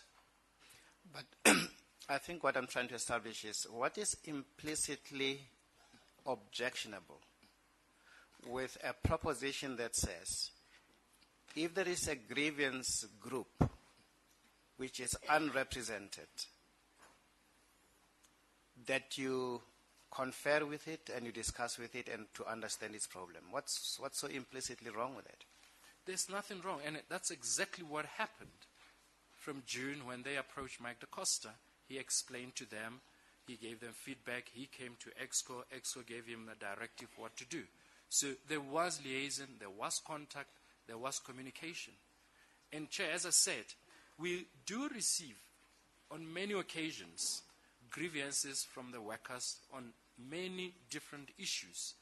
And as it is the practice, the first point of contact is the line manager, the person they work with on a daily basis. Only on those occasions where the manager determines the matter is of substantive nature that should be negotiated at the bargaining forum, or the decision may have corporate implication, then they would elevate that to the right structures. So we do not discourage contact with employees. We do actually encourage it. Apart from the reasons you gave us why you did not want management to go to the copy, it did not have as part of its reasons that they would have felt vulnerable and in danger because you were provided with security, right? Well, I was asked why, and I gave my personal experience and my personal fears that I would not personally have gone to the copy. And if I feared, I would not have sent any manager to the copy. No, but I'm saying the SAPS had offered armored vehicles to facilitate that contact. You accept that? Yes. And that would have been adequate, at least from a personal safety perspective, to achieve that result. To go to the copy? No, to secure your safety if you are in an armored vehicle and given a platform to discuss with the people on the copy. Chair, if fewer people in June, July did not accept the communication, I did not see it, how a manager before 3,000 people at the copy would be listened to. It just doesn't make sense to me how sending a manager to the copy with 3,000 people would have made sense to anybody to actually talk and be listened to, and particularly that the manager would have carried the same message that 12,500 was not going to be granted. Diffusing the problem through forceful means was a worse alternative to diffusing it through dialogue. That is eminently correct. If you assume, Chair, that dialogue would have happened in a situation that actually would have allowed the dialogue to happen, I did not see the possibility of a proper dialogue at the copy with 3,000 people. I just did not see that as conceivable. Ntate Mokoena, that's not my question. I'm saying resolving the problem through dialogue is eminently more preferable than to do it by force. I agree with you. And when the police were with you, I know you have explained the context you used the word faceless, but it could not have escaped you that they are interested in the identity of the individuals who are responsible for the mayhem, correct? Yes. And it was not helpful to say, I can't give you those identities because they're faceless, with whatever the context you put to that word. Yes. Now, can I explore another area with you, Ntate Mokoena?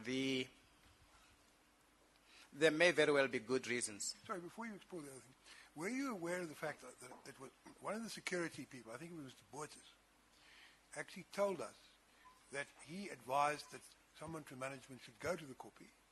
I think he said he was prepared to go himself. The basis was that whoever went would be in the Nyala, would be protected, and couldn't be injured. Were you aware of that advice being given? No, Chair. Oh, I see. Do you think that might have made a difference to the decision you took if you'd known that advice had been given?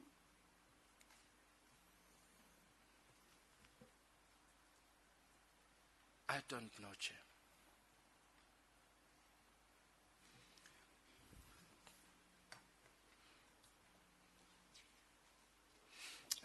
Mr. Mokoena, en passant, I'm told that Mr. Jamison's view was that this represented policy, what we have on the screen, that document.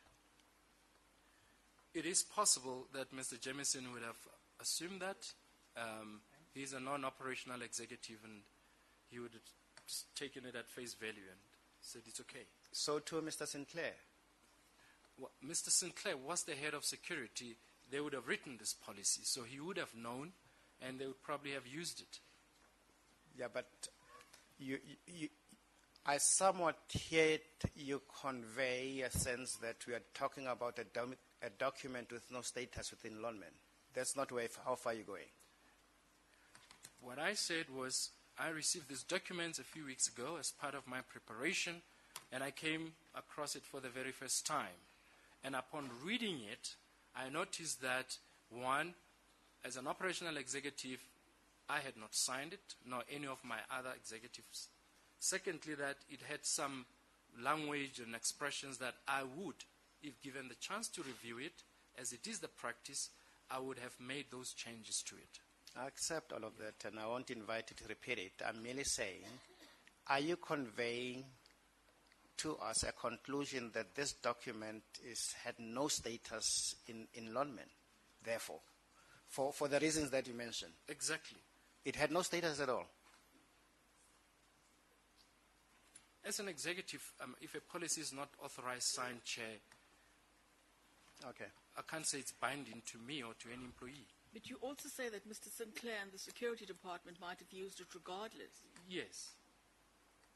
It originates from the security department. There may have been a gap in the flow for authorization that it never got to EXCO. So I'm not arguing that they didn't do it. I'm saying that they wrote it, but it shows a flow that should have been followed for authorization until EXCO itself is satisfied and they sign it. Concentrate on the merits of the matter. Apart from the technical point, it wasn't authorized by the executive. apart from some stylistic points, you wouldn't have written it that way. Is there anything of substance that you don't agree with in this document? No, not necessarily. Look at 8 point. Well, yes, I'm concerned really with 8.1 and 8.3. Anything wrong with 8.1? That anything you wouldn't have agreed to? Anything you think is inappropriate, unwise? Chair, I said the The only style might be your style, but let's not worry about that. the only Substance. the only comment in terms of substance for me would have been that this should be read in conjunction with other policies relevant. That's the major substantive thing. Because Other relevant policy operates here. Was there a relevant policy that you don't negotiate with people in an unprotected strike? You don't go and see them even in circumstances where it's safe to do so? Try to establish some kind of communication with them? Was there any relevant policy like that that was inconsistent with this document? yeah, or HR policies around recognition agreement, representation, all those. No, but we're talking about an unprotected strike. We're talking about people who were RDOs who had raised an issue which had assumed a life of its own independent of the trade unions. What's the answer to that? Anything in the document against that kind of background dealing with that context, which you say is unwise, is inappropriate, should never be part of the policy of Yes, London. Chair. If this policy was present, we would not, for example, have gone for a court interdict. We have done exactly this. So the fact that we even went for a court interdict because the matter was unprotected. No. That's not true, is it? Is it not correct that it's very insensible to get a court interdict? Because if you want to dismiss the people, then you don't want any comeback suggestion that what you did by way of dismissing them was an unfair labour practice. So isn't it a prudent course to get an interdict to protect yourself for the kind of situation that would otherwise arise if you dismissed them and then selectively re-employed, as you had done before, career, that those who weren't re-employed might complain of an unfair dismissal. But in the presence of an interdict they hadn't complied with, they couldn't do that, could they? No, Chair. Am I right? Just to remind, Chair. First, before you remind me of anything, is what I put you correct. No, it's The not consequence correct, of Chair. getting an interdict gives you extra protection against an industrial plan. That Taking is an correct. interdict gives you additional protection against an industrial claim in the labour court that you've been guilty of an unfair labour practice. That is correct. Yeah, that in itself would have been a good reason to got the interdict, wouldn't Yes. it? Yeah. What did you want to remind me of that you thought I'd forgotten? No, Chair, I thought you were pursuing the court interdict and our intention for obtaining it, and I said I agree with you. And I wanted to say, Chair, by the way, we did not actually use the court interdict for humanitarian reason. So it wasn't just pure technical that let's get the court interdict, fire everybody and all that. So at some point, EXCO decided actually not to give the final notice. For all the good reasons why there is agreement about thresholds for union recognition, is there anything inappropriate circumstances why that cannot be relaxed to at least stamp out a rivalry that arises as a function of members crossing one to the other?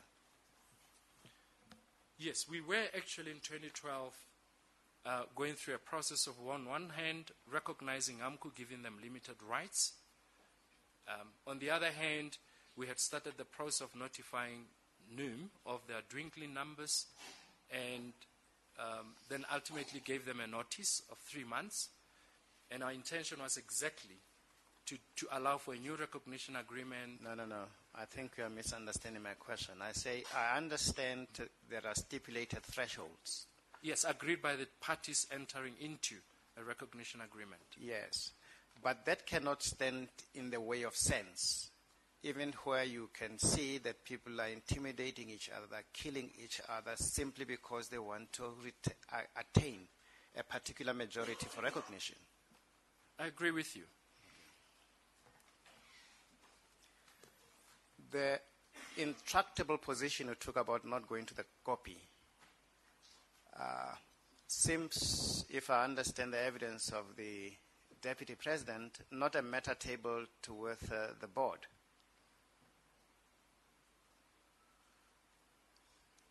No, Chair, not to my recollection, yes. What does that mean in English? You Agrees with you, I think. Oh, want to be sure.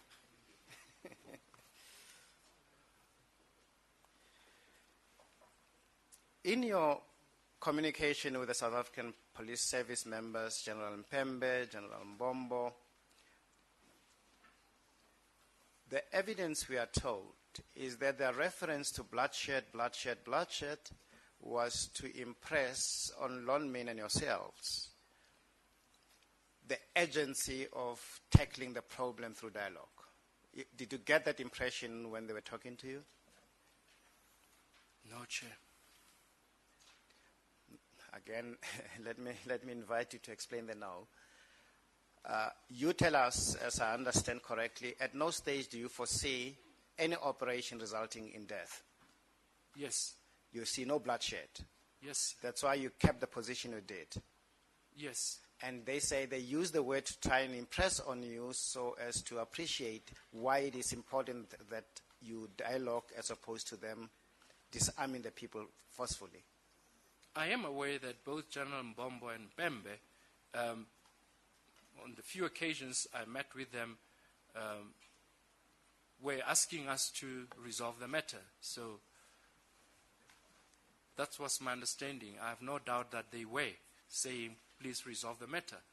If you look at the transcripts, the meeting between ourselves and Pembe, he was very clear. Please resolve this matter. Gentlemen, go address the workers at the copy. So they did. Thank you. And common practice at Lonmin to record audio, to do audio recorders that are clandestine. Chair, when I heard that they were recording, I was shocked because I've never authorized any recording. I don't do recording, and it's commonplace. No, it's not. Were you shocked at the fact that the recording was made, or were you shocked when you read the transcript to see some of the things you were recorded as having said? I was made aware that there were tapes of recordings almost a year after, and I was shocked because My question, right? Were you shocked only at the practice of making clandestine recordings, or were you also shocked to see some of the things that you were recorded as having said? Yes, Chair, both. Yeah. Yeah. Reminds me, I was going to ask you the end, but seeing it's raised, I'll raise it with you now. I'd like to give you some homework. Would you go through the transcript this evening? You said there were some things in it that you didn't agree with. Would you be kind enough to give us a written list tomorrow of those things you said as recorded in the transcript with which you do not agree and you think are unfortunate? Oh, that I said, I'm sorry to have said those. Yes, well, give me a list of the ones you're sorry that you said. Would you do that, please, tomorrow morning, 8:30? Mr. McQueen. Well, who made the recordings? Sorry, Chair? Who made the recording? The recordings were made by Mr. Jomo Kwadi. Oh, Mr. Cardi. Has he been reprimanded for doing it? I notice you're pausing it. What's the answer? Chair, no. No, I see. Well, that shows the depth of your discontent and disagreement with what he did.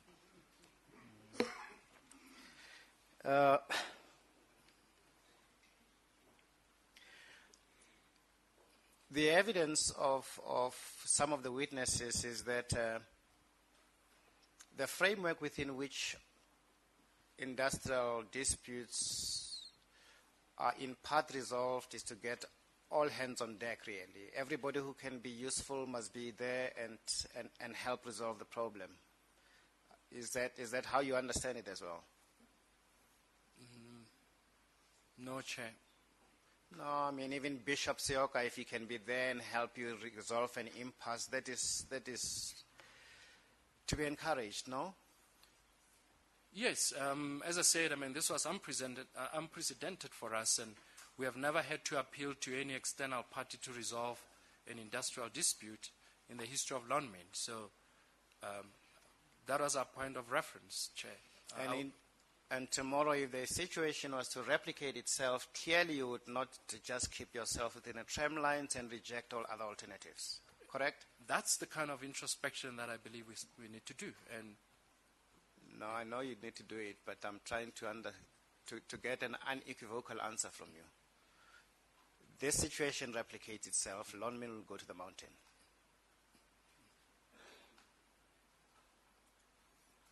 the situation replicates. I didn't get the last part, Chair. Lonmin will go to the mountain if the situation replicated itself tomorrow. I doubt we have learned lessons. Then we have learned nothing, Mr. Mokoena, with respect. If we are capable of avoiding the tragedy of so many lives lost by going to the mountain, surely that's the first thing we'll do. That's Lonmin now tomorrow. What I'm trying to say is we'll do whatever it takes that nobody gets to the mountain. Now you're putting a proposition which is not what happened. I'm saying tomorrow, people are on the mountain, they are armed, they are dangerous, there is a potential of life lost and limbs maimed. Lonmin would be wiser tomorrow and just go up the mountain. No?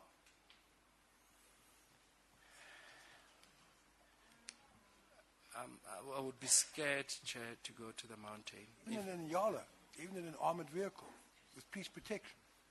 Yes, if those options are made available, Chair, yes.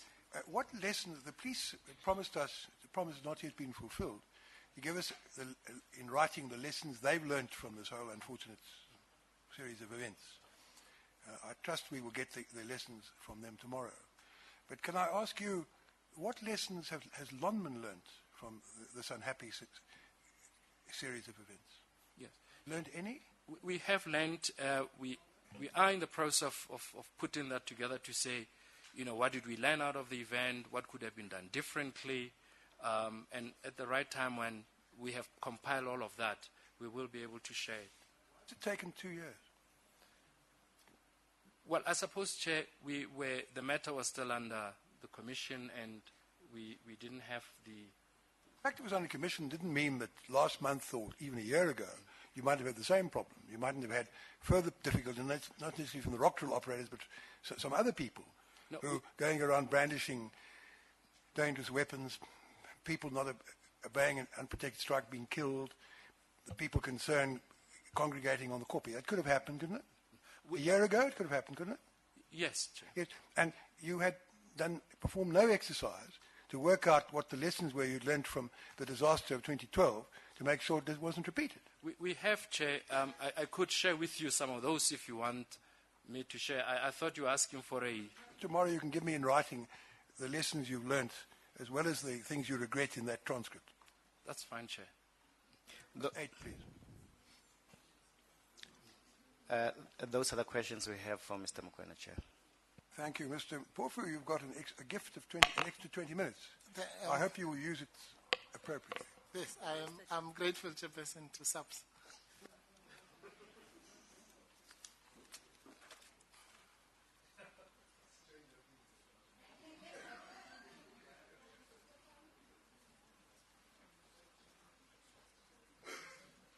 I thought it was... Taking the time, Mr. Porfu. Oh, thank you, Chairperson.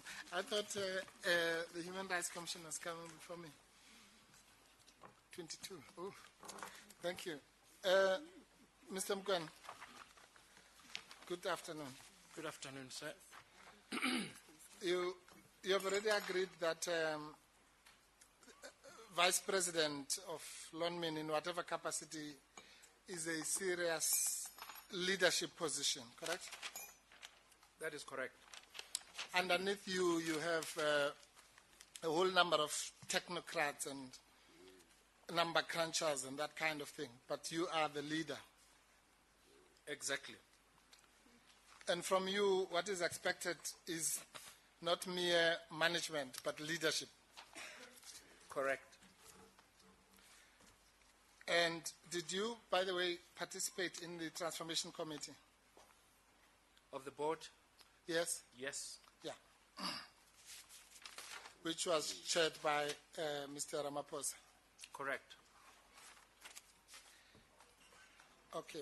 And the purpose of that committee is to, as it were, try and infuse the new spirit of transformation of the industry, but also of the organization, correct? That is correct. You would have also participated in the interactions with the government in terms of the transformation of the industry, broadly speaking. That is correct. And in those discussions, particularly the ones with the government, you'd have broader discussions about the industry as a whole, generally. That is correct. Something, I think it was called MIGDET or something like that. You participated in those? No, Albert represented the company at MIGDEC. Albert represented the company. And would you have had sight of the reports from that kind of interaction? Yes. And it will be clear, for example, one of the issues that had to do with the Impala situation of early 2012 was what one might call the emergence of AMCU as a force, correct? Yes. And one of the issues that would have been discussed around with the minister and Lonmin and others at that time would have been this phenomenon of the emergence of AMCU and what it does to the industrial landscape, correct? Correct.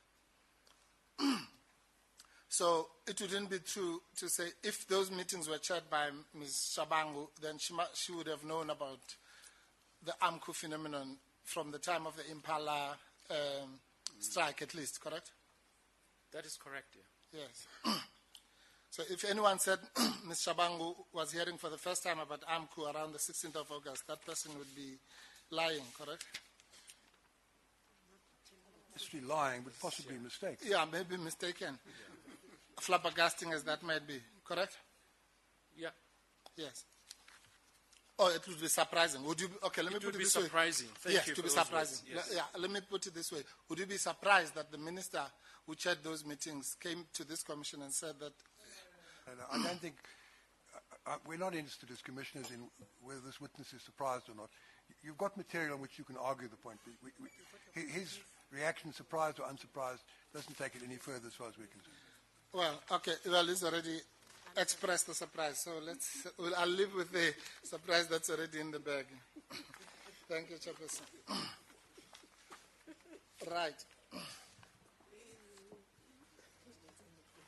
Now, you have, in fairness, you have. I'm just putting this for reiteration because you have, in fairness, expressed the fact that you were aware that all the workers wanted to do was to discuss their demand, correct? Yes. And in fact, if you go to your statement at 186, you say that 186, Chairperson, you said your bundle, Ebi Hotle telephoned me and said that the RDOs had marched to LPD and demanded to discuss their wage demands with Lonmin management, correct? Yes. That seems to be in line with your testimony. And you also say that at paragraph 4, we discussed the RDO demand and decided that we would not speak to the RDOs about their wage demand. Yes. That was the nature of the decision. Correct.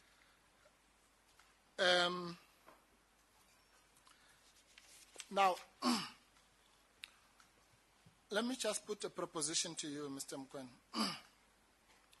You have considered as well that your decision not to speak to the RDOs was causally connected to the deaths of the people who died, or one of the causes. No, I don't recall saying okay. that. Yeah. Do you think that your decision not to, well, I thought that's what you had done with Mr. Simenye, but maybe I'm wrong.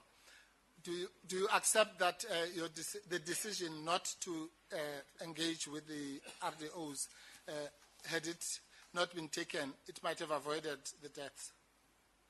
No. You don't have agree to that? No, Chair. You think that even if on the 10th you had taken a different decision and spoken to the RDOs and not taken this decision that you have expressed here, excuse me, the following day, or they would have even gone to the copy. Do you think that is how you understand the flow of events? I have explained myself before the Commission that if we had communicated to the workers on that Friday morning about the position we have always held, that I don't believe it would have changed the situation.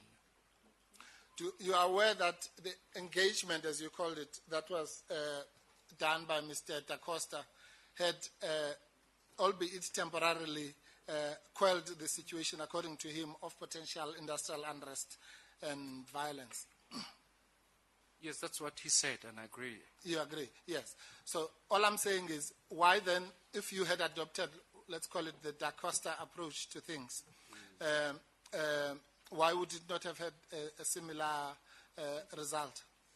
Well, there was no result with the communication with RDOs between June and July.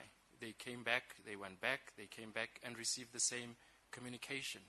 Yeah. So that's why I said I don't think one would have had a different outcome having communicated the same facts on Friday morning.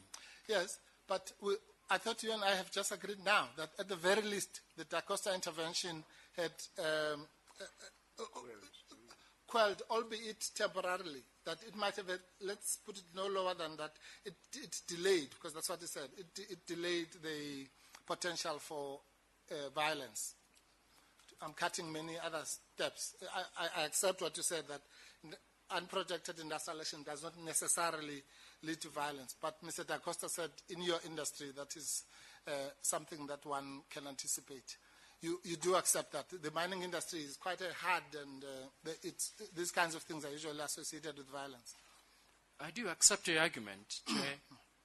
However, what I'm trying to caveat to it is, if the workers had gone on an unprotected strike, whether it was June or July, what I'm saying is it did not have to end up with killings. No, so, Mr. Mukwen, I'm sorry. Unless I don't understand your yeah, question. no, you don't. Yeah.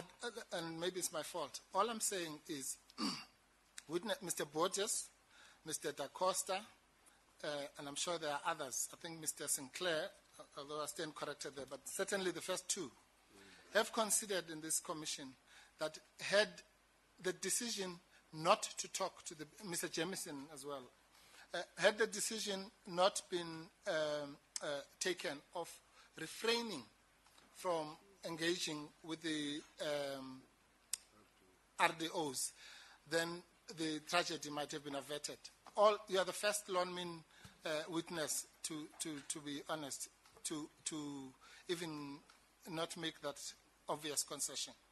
So maybe it's because of the way I framed it, but can I give you a last chance? Chair, that the others thought so doesn't naturally say that I will. No, of course. Yes. I wouldn't be asking you if that was the case. Yes. So I want to know your view as to whether you seriously are saying, given what you know now, with hindsight and all the things that you've said, that you are telling this commission that had you, Mr. Mkwena, on the 10th, instead of saying what I've just read out to you, had said, are those our RDOs? I'm coming down from Melrose Arch from my big office. I'm going down there and I'm going to engage them, and I'll explain to them that 12,500 is not doable. Maybe 8,000, 7,000, whatever you would have said. You sitting there under oath are saying that the consequences of the 44 people who died thereafter, you can't see a possibility of that having been averted. I actually thought of a different outcome following our position on Friday. I thought the workers would give heed to the fact that we had already before. Secondly, I thought the court interdict would actually help workers to say, this thing is not working, let's stop it, let's find something else. And thirdly, that the majority of those workers from Kari were already on final written warning on a similar unprotected strike. So I anticipated a different outcome on Friday, that the workers will start seeing the seriousness of the unprotected action, and they would therefore retreat and not proceed with the strike. That Sure. was, yes. Okay, look, I don't believe that, but let's assume for now that it is true. By when, having had all those lofty expectations, when now there were 10 people who had died, surely you must have known that those lofty expectations could not materialize, correct? Yes. Yeah. Now, at that point, and remembering what we have said about leadership as opposed to all this technical stuff you're telling me about, to final warnings and what have you, given that people had died and you are a leader, did it occur to you that maybe whatever I might have thought on the 10th, now is the 14th or the 15th, and 10 people have died. Maybe what is required of me as a leader is to, as Mr. Nsebeza called it, think out of the box and do what seems to be the simple demand of just talking to the people. Did that not occur to you at all? At that time, it did not. That's why I said earlier to Chair Mr. Nsebeza that when we look back now, those are some of the lessons to say, well, how could we have done this differently? But at that time, with the circumstances, with what we knew and the practice and all that, I did not think of that. So I'm accepting that when we look back, it's one of the things that we probably need to say, what have we learned? But at Yes, the time... But now we're going around in circles. That's exactly what Mr. Semenya said. If it were to happen tomorrow, would you take a different decision? Yes. Yes. Now, then, you see, that's the problem I have, because what you have said is you have come to this commission now in your statement, which you did more recently, and you've said you stand by the decision you made, despite the fact that it caused 44 deaths. You can't, I can understand if you say, well, at the time, all these nice things you've said, you know, I didn't know. You are saying now, in 2014, I stand by the decision which resulted in 44 people dying. Chair, let me say this. I prepared the statements narrating what happened and the decisions that we took and how I participated. If I was asked to make a supplementary statement to review decisions and what happened, it would have been written differently. So I came to the Commission to narrate what happened, what I did, how I contributed, how I was involved. So that statement simply said, this is the decision that I helped the team arrive at, and I stood by that decision. So, yeah, the second similar decision, which clearly had a contributory effect in the tragedy, is your refusal to give Mr. Matunjwa even a temporary space to be a participant in resolving the issue of the copy. Would you accept that as a general statement? Is that one of the things that, with hindsight, you might have done differently? To have given Mr. Matunjwa exactly what? No, to have given Mr. And listen to me very carefully. I'm glad you've asked that question. To have given Mr. Matunjwa a space to be part of the solution of the situation of the RDOs. In other words, not to give him the collective bargaining rights which you feared is what he wanted. If you understood that what all he wanted was for him to be given a space to resolve the specific issue of the RDOs, would you tomorrow, if the situation arose, refuse him that right, even if it might avoid 34 deaths or however many? Well, let me correct that assumption. I did not refuse Mr. Matunjwa any permission to do anything. Well, you did. So no, Chair. Mr. Matunjwa went to the copy at his own time, free will, to talk to the workers without my permission. No. My only refusal, Chair, was when he suggested a bargaining right. So No. a bargaining right is what I interpreted him to be asking for, not to grant him permission to resolve the issue. No. Mr. Mkwena, please, let's be serious. Bargaining right means bargaining rights for the what you call it, for the collective. Sorry. I'm sorry to interrupt, my learned friend. The question is asked in vague terms like give him space. Precisely what that space means is not clear. He's asked the question, the witness has answered it as he saw it at the time and what he understood Mr. Matunjwa wanted. If my learned friend wants to talk about space in vague terms, then he's going to get an answer of that sort. If he wants to talk about it in specific terms, then he should put it in specific terms. No, Chairperson, this is being very put in simple. sorry, I'm busy. Sorry, I'm Mr. still Wolf, talking. let him finish. Yes, sir. I wouldn't interrupt my learned friend, and I'd like to finish what I'm I thought you had finished. No, Sorry. I'm not finished. Okay, he hasn't. Let him carry on. But the very notion of giving space, it's not something that has come as a notion previously. He's got to define what he means by talking about At space. the point it's not clear, I would suggest he reformulates the question to make it clear what Yes. precisely he wants to ask. Thank you, Chairperson. No, it's a valid point. Please listen very carefully. When you rejected Mr. Matunjwa's overtures or proposal, it was on the basis that you understood him to be asking for negotiating rights on behalf of the collective. In other words, to get into the bargaining table, as it were, through the back door. Isn't that correct? That is correct. Yes. Now, I'm saying to you, that cannot be correct because that is not what was put to you. Go to your statement at page 192.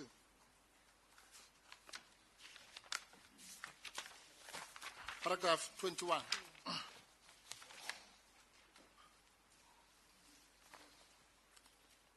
We said, I did not attend this meeting, which is true. Are you there? Yes. Yeah.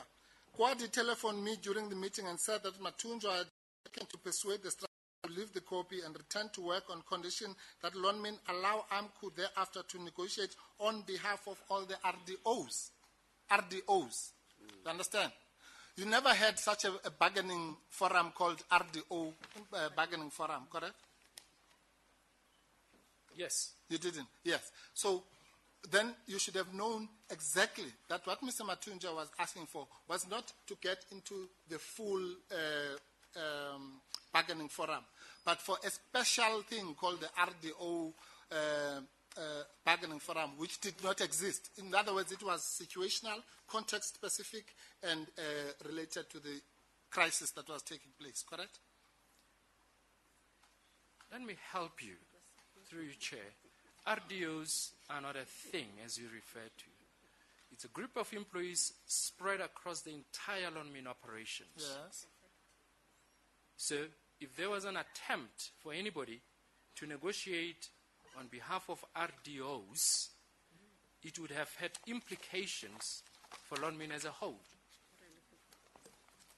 No. I'd like to ask you one question before we adjourn because we're running out. We have to stop in a minute. You deal with the matter, as Mr. Wolf has pointed out, page 192 and 193 of your statement. And you say that I did not attend the meeting. That's the paragraph, that's the passage you read. Kwadi telephoned me during the meeting, said that Matunjwa had undertaken to persuade the strikers to leave the copy and return to work on condition that Lonmin allow AMCU to thereafter negotiate on behalf of all the RDOs. Since such concession would be tantamount to granting Lonmin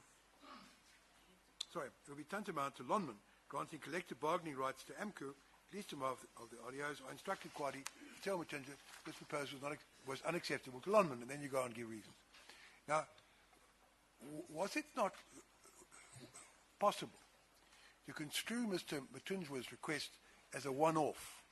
In other words, to negotiate on this occasion in respect of this situation without, you could, for example, have made it clear. We've got a crisis here. We will allow you to do it this time, as in fact you did subsequently anyway.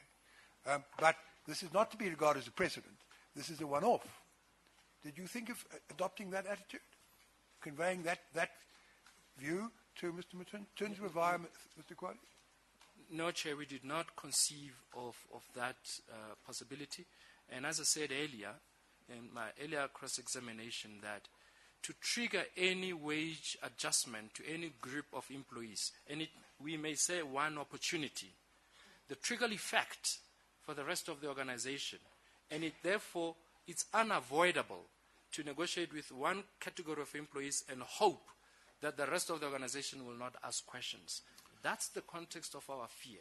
Yes. Even if that possibility was there, Chair, I would have had to afterwards negotiate with many others. So that was the center, the fear for us. Doesn't it sound, though, as if the problem was that AMCU was seeking a seat at the bargaining table? It's a broader objection. You weren't prepared to negotiate at all for the reason that you mentioned. It would create a precedent which would operate all over the company. Yes. But I'm not sure that's the thrust of the evidence that we've been hearing. My understanding from what you've said is that the objection was to allowing AMCU to come because that would give them a seat at the bargaining table by implication forever thereafter, even though they didn't have collective bargaining rights. But so you're not really addressing the point I put to you. Anyway, do I understand you to say you never thought of it responding that it could happen, but only on a one-off basis because of the crisis you had, 3,000 people, many of them armed with dangerous weapons, dead bodies around, a necessity to respond to the request the police had made to you to negotiate, to bring down the temperature, bring about a peaceful solution. That didn't occur to you? You are correct, Chair. I was responding to you asking me whether it was ever a possibility for us to consider. And I said we didn't. If we had to consider it, we would still have had to look at its implications for the rest of the organization. Mr. Pofu, I think this is, would you agree? You've got your hand as if you want to ask one more little question. Yes, You Chair. haven't really got time for it. Chair, thank you, Chairperson. 1.5, please. Well, 1.5 what? 1.5 minutes or 1.5 questions? Round of questions.